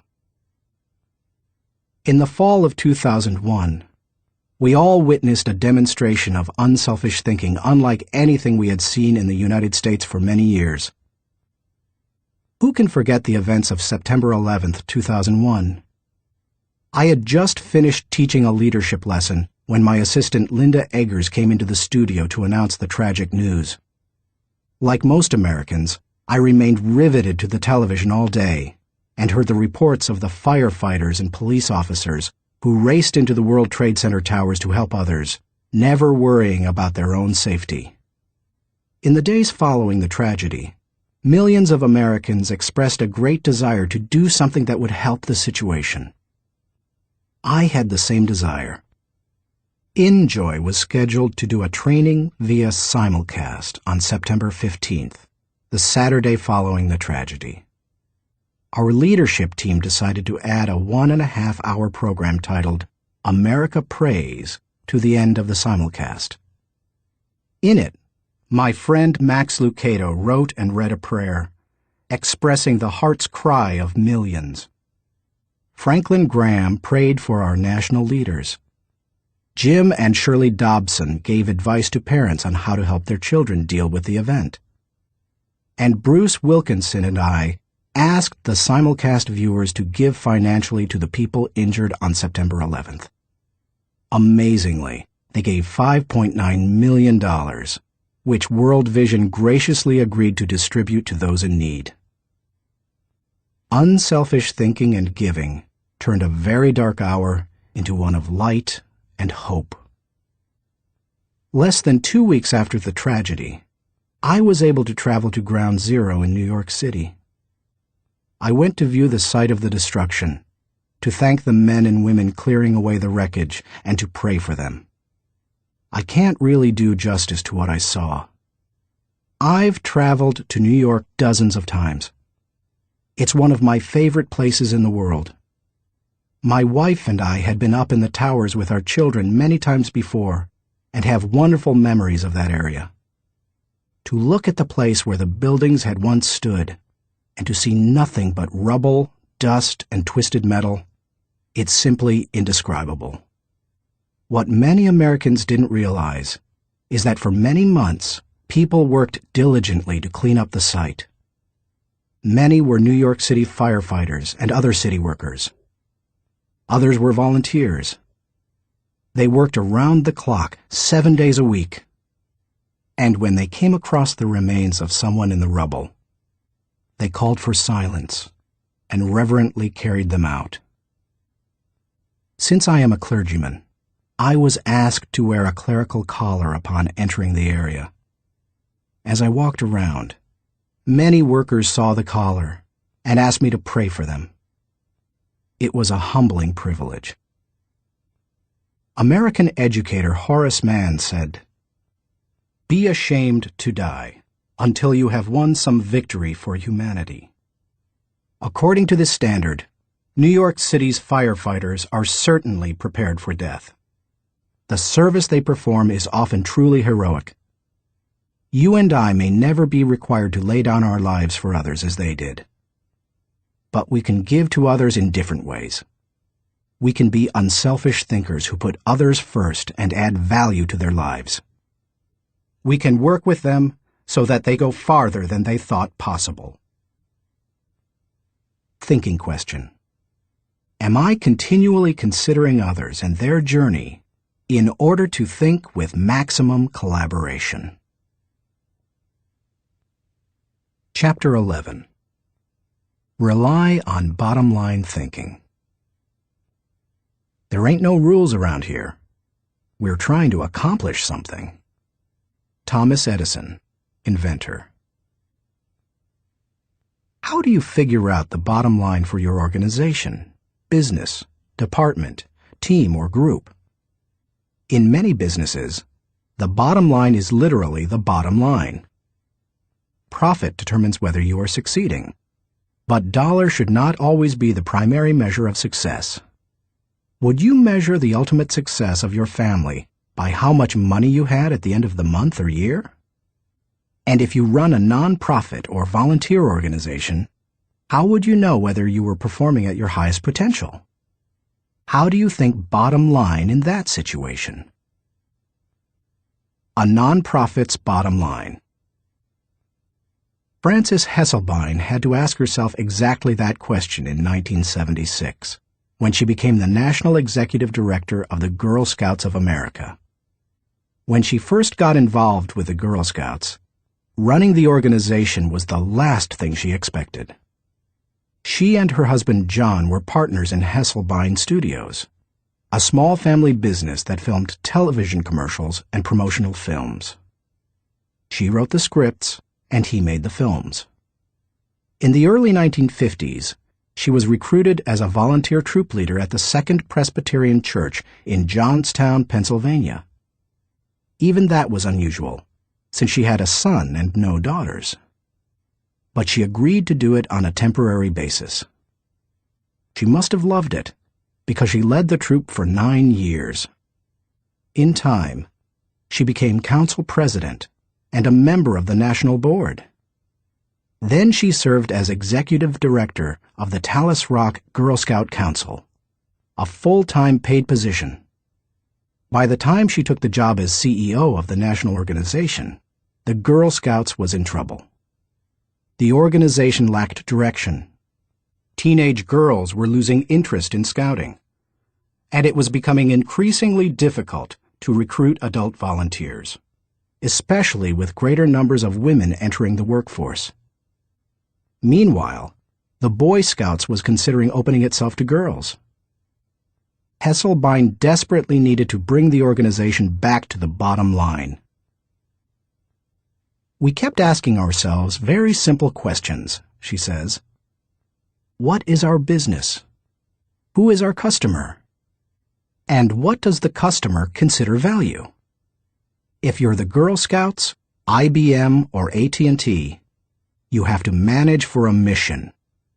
Hesselbein's focus on mission enabled her to identify the Girl Scouts' bottom line. We really are here for one reason: to help a girl reach her highest potential. More than any one thing, that made the difference.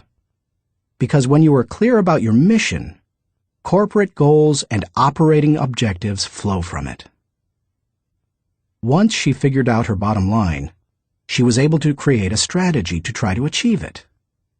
She started by reorganizing the national staff. Then she created a planning system to be used by each of the 350 regional councils. And she introduced management training to the organization. Hesselbein didn't restrict herself to changes in leadership and organization. In the 1960s and 70s, the country had changed, and so had its girls. But the Girl Scouts hadn't. Hesselbein tackled that issue too. The organization made its activities more relevant to the current culture, giving greater opportunities for use of computers, for example, rather than hosting a party. She also sought out minority participation, created bilingual materials, and reached out to low-income households. If helping girls reach their highest potential was the group's bottom line, then why not be more aggressive helping girls who traditionally have fewer opportunities? The strategy worked beautifully. Minority participation in the Girl Scouts tripled. In 1990, Hesselbein left the Girl Scouts after making it a first-class organization. She went on to become the founding president and CEO of the Peter F. Drucker Foundation for Nonprofit Management, and now serves as chairman of its board of governors.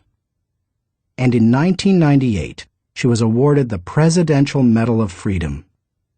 President Clinton said of Hesselbein during the ceremony at the White House, She has shared her remarkable recipe for inclusion and excellence with countless organizations whose bottom line is measured not in dollars, but in changed lives. He couldn't have said it better. Why you should enjoy the return of bottom-line thinking. If you're accustomed to thinking of the bottom line only as it relates to financial matters, then you may be missing some things crucial to you and your organization. Instead, think of the bottom line as the end, the takeaway, the desired result. Every activity has its own unique bottom line. If you have a job, your work has a bottom line. If you serve in your church, your activity has a bottom line. So does your effort as a parent or spouse, if you are one. As you explore the concept of bottom-line thinking, recognize that it can help you in many ways. 1. Bottom-line thinking provides great clarity. What's the difference between bowling and work? When bowling, it takes only 3 seconds to know how you've done. That's one reason people love sports so much. There's no waiting and no guessing about the outcome. Bottom-line thinking makes it possible for you to measure outcomes more quickly and easily. It gives you a benchmark by which to measure activity. It can be used as a focused way of ensuring that all your little activities are purposeful and line up to achieve a larger goal. 2. Bottom-line thinking helps you assess every situation. When you know your bottom line, it becomes much easier to know how you're doing in any given area. When Frances Hesselbein began running the Girl Scouts, for example, she measured everything against the organization's goal of helping a girl reach her highest potential. From the organization's management structure, which she changed from a hierarchy to a hub, down to what badges the girls could earn. There's no better measurement tool than the bottom line. 3. Bottom-line thinking helps you make the best decisions. Decisions become much easier when you know your bottom line. When the Girl Scouts were struggling in the 1970s, outside organizations tried to convince its members to become women's rights activists or door-to-door canvassers. But under Hesselbein, it became easy for the Girl Scouts to say no. It knew its bottom line, and it wanted to pursue its goals with focus and fervency. 4. Bottom-line thinking generates high morale. When you know the bottom line and you go after it, you greatly increase your odds of winning. And nothing generates high morale like winning. How do you describe sports teams that win the championship? Or company divisions that achieve their goals? Or volunteers who achieve their mission? They're excited. Hitting the target feels exhilarating, and you can hit it only if you know what it is. 5. Bottom-line thinking ensures your future. If you want to be successful tomorrow, you need to think bottom line today. That's what Frances Hesselbein did, and she turned the Girl Scouts around. Look at any successful, lasting company, and you'll find leaders who know their bottom line. They make their decisions, allocate their resources, hire their people, and structure their organization to achieve that bottom line. How to enjoy the return of bottom-line thinking. It isn't hard to see the value of the bottom line. Most people would agree that bottom-line thinking has a high return. But learning how to be a bottom-line thinker can be challenging. 1. Identify the real bottom line. The process of bottom-line thinking begins with knowing what you're really going after. It can be as lofty as the big-picture vision, mission, or purpose of an organization. Or it can be as focused as what you want to accomplish on a particular project. What's important is that you be as specific as possible. If your goal is for something as vague as success, you will have a painfully difficult time trying to harness bottom-line thinking to achieve it. The first step is to set aside your wants. Get to the results you're really looking for, the true essence of the goal. Set aside any emotions that may cloud your judgment and remove any politics that may influence your perception. What are you really trying to achieve? When you strip away all the things that don't really matter, what are you compelled to achieve? What must occur? What is acceptable? That is the real bottom line. 2. Make the bottom line the point. Have you ever been in a conversation with someone whose intention seemed other than stated? Sometimes the situation reflects intentional deception, but it can also occur when the person doesn't know his own bottom line. The same thing happens in companies. Sometimes, for example, an idealistically stated mission and the real bottom line don't jibe. Purpose and profits compete. Earlier, I quoted George W. Merck, who stated, "We try never to forget that medicine is for the people. It is not for the profits. The profits follow, and if we have remembered that, they have never failed to appear." He probably made that statement to remind those in his organization that profits serve purpose. They don't compete with it. If making a profit were the real bottom line, and helping people merely provided the means for achieving it, then the company would suffer. Its attention would be divided, and it would neither help people as well as it could, nor make as much profit as it desired. 3. Create a strategic plan to achieve the bottom line. Bottom line thinking achieves results. Therefore, it naturally follows that any plans that flow out of such thinking must tie directly to the bottom line. And there can be only one, not two or three. Once the bottom line has been determined, a strategy must be created to achieve it. In organizations, that often means identifying the core elements or functions that must operate properly to achieve the bottom line. This is the leader's responsibility. The important thing is that when the bottom line of each activity is achieved, then the bottom line is achieved. If the sum of the smaller goals doesn't add up to the real bottom line, then either your strategy is flawed or you've not identified your real bottom line. 4. Align team members with the bottom line.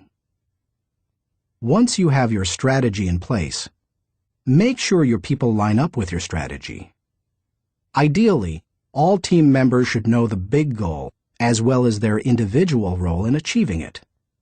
They need to know their personal bottom line and how that works to achieve the organization's bottom line. 5. Stick with one system and monitor results continually. Dave Sutherland, the president of one of my companies, ISS, believes that some organizations get into trouble by trying to mix systems. He maintains that many kinds of systems can be successful, but mixing different systems or continually changing from one to another leads to failure. Dave says, "Bottom line thinking cannot be a one-time thing. It has to be built into the system of working and relating and achieving. You can't just tune into the desired result every now and then. Achieving with bottom line thinking must be a way of life, or it will send conflicting messages. I am a bottom line thinker. It is part of my system for achievement. I practice it every day. No other measurements, no wasted efforts." Dave calls members of his field team every night to ask the bottom line question they expect to hear. He continually keeps his eye on the company's bottom line by monitoring it for every core area. When it comes right down to it, regardless of your bottom line, you can improve it with good thinking. And bottom line thinking has a great return because it helps to turn your ideas into results. Like no other kind of mental processing, it can help you to reap the full potential of your thinking and achieve whatever you desire. Thinking question. Am I staying focused on the bottom line so that I can gain the maximum return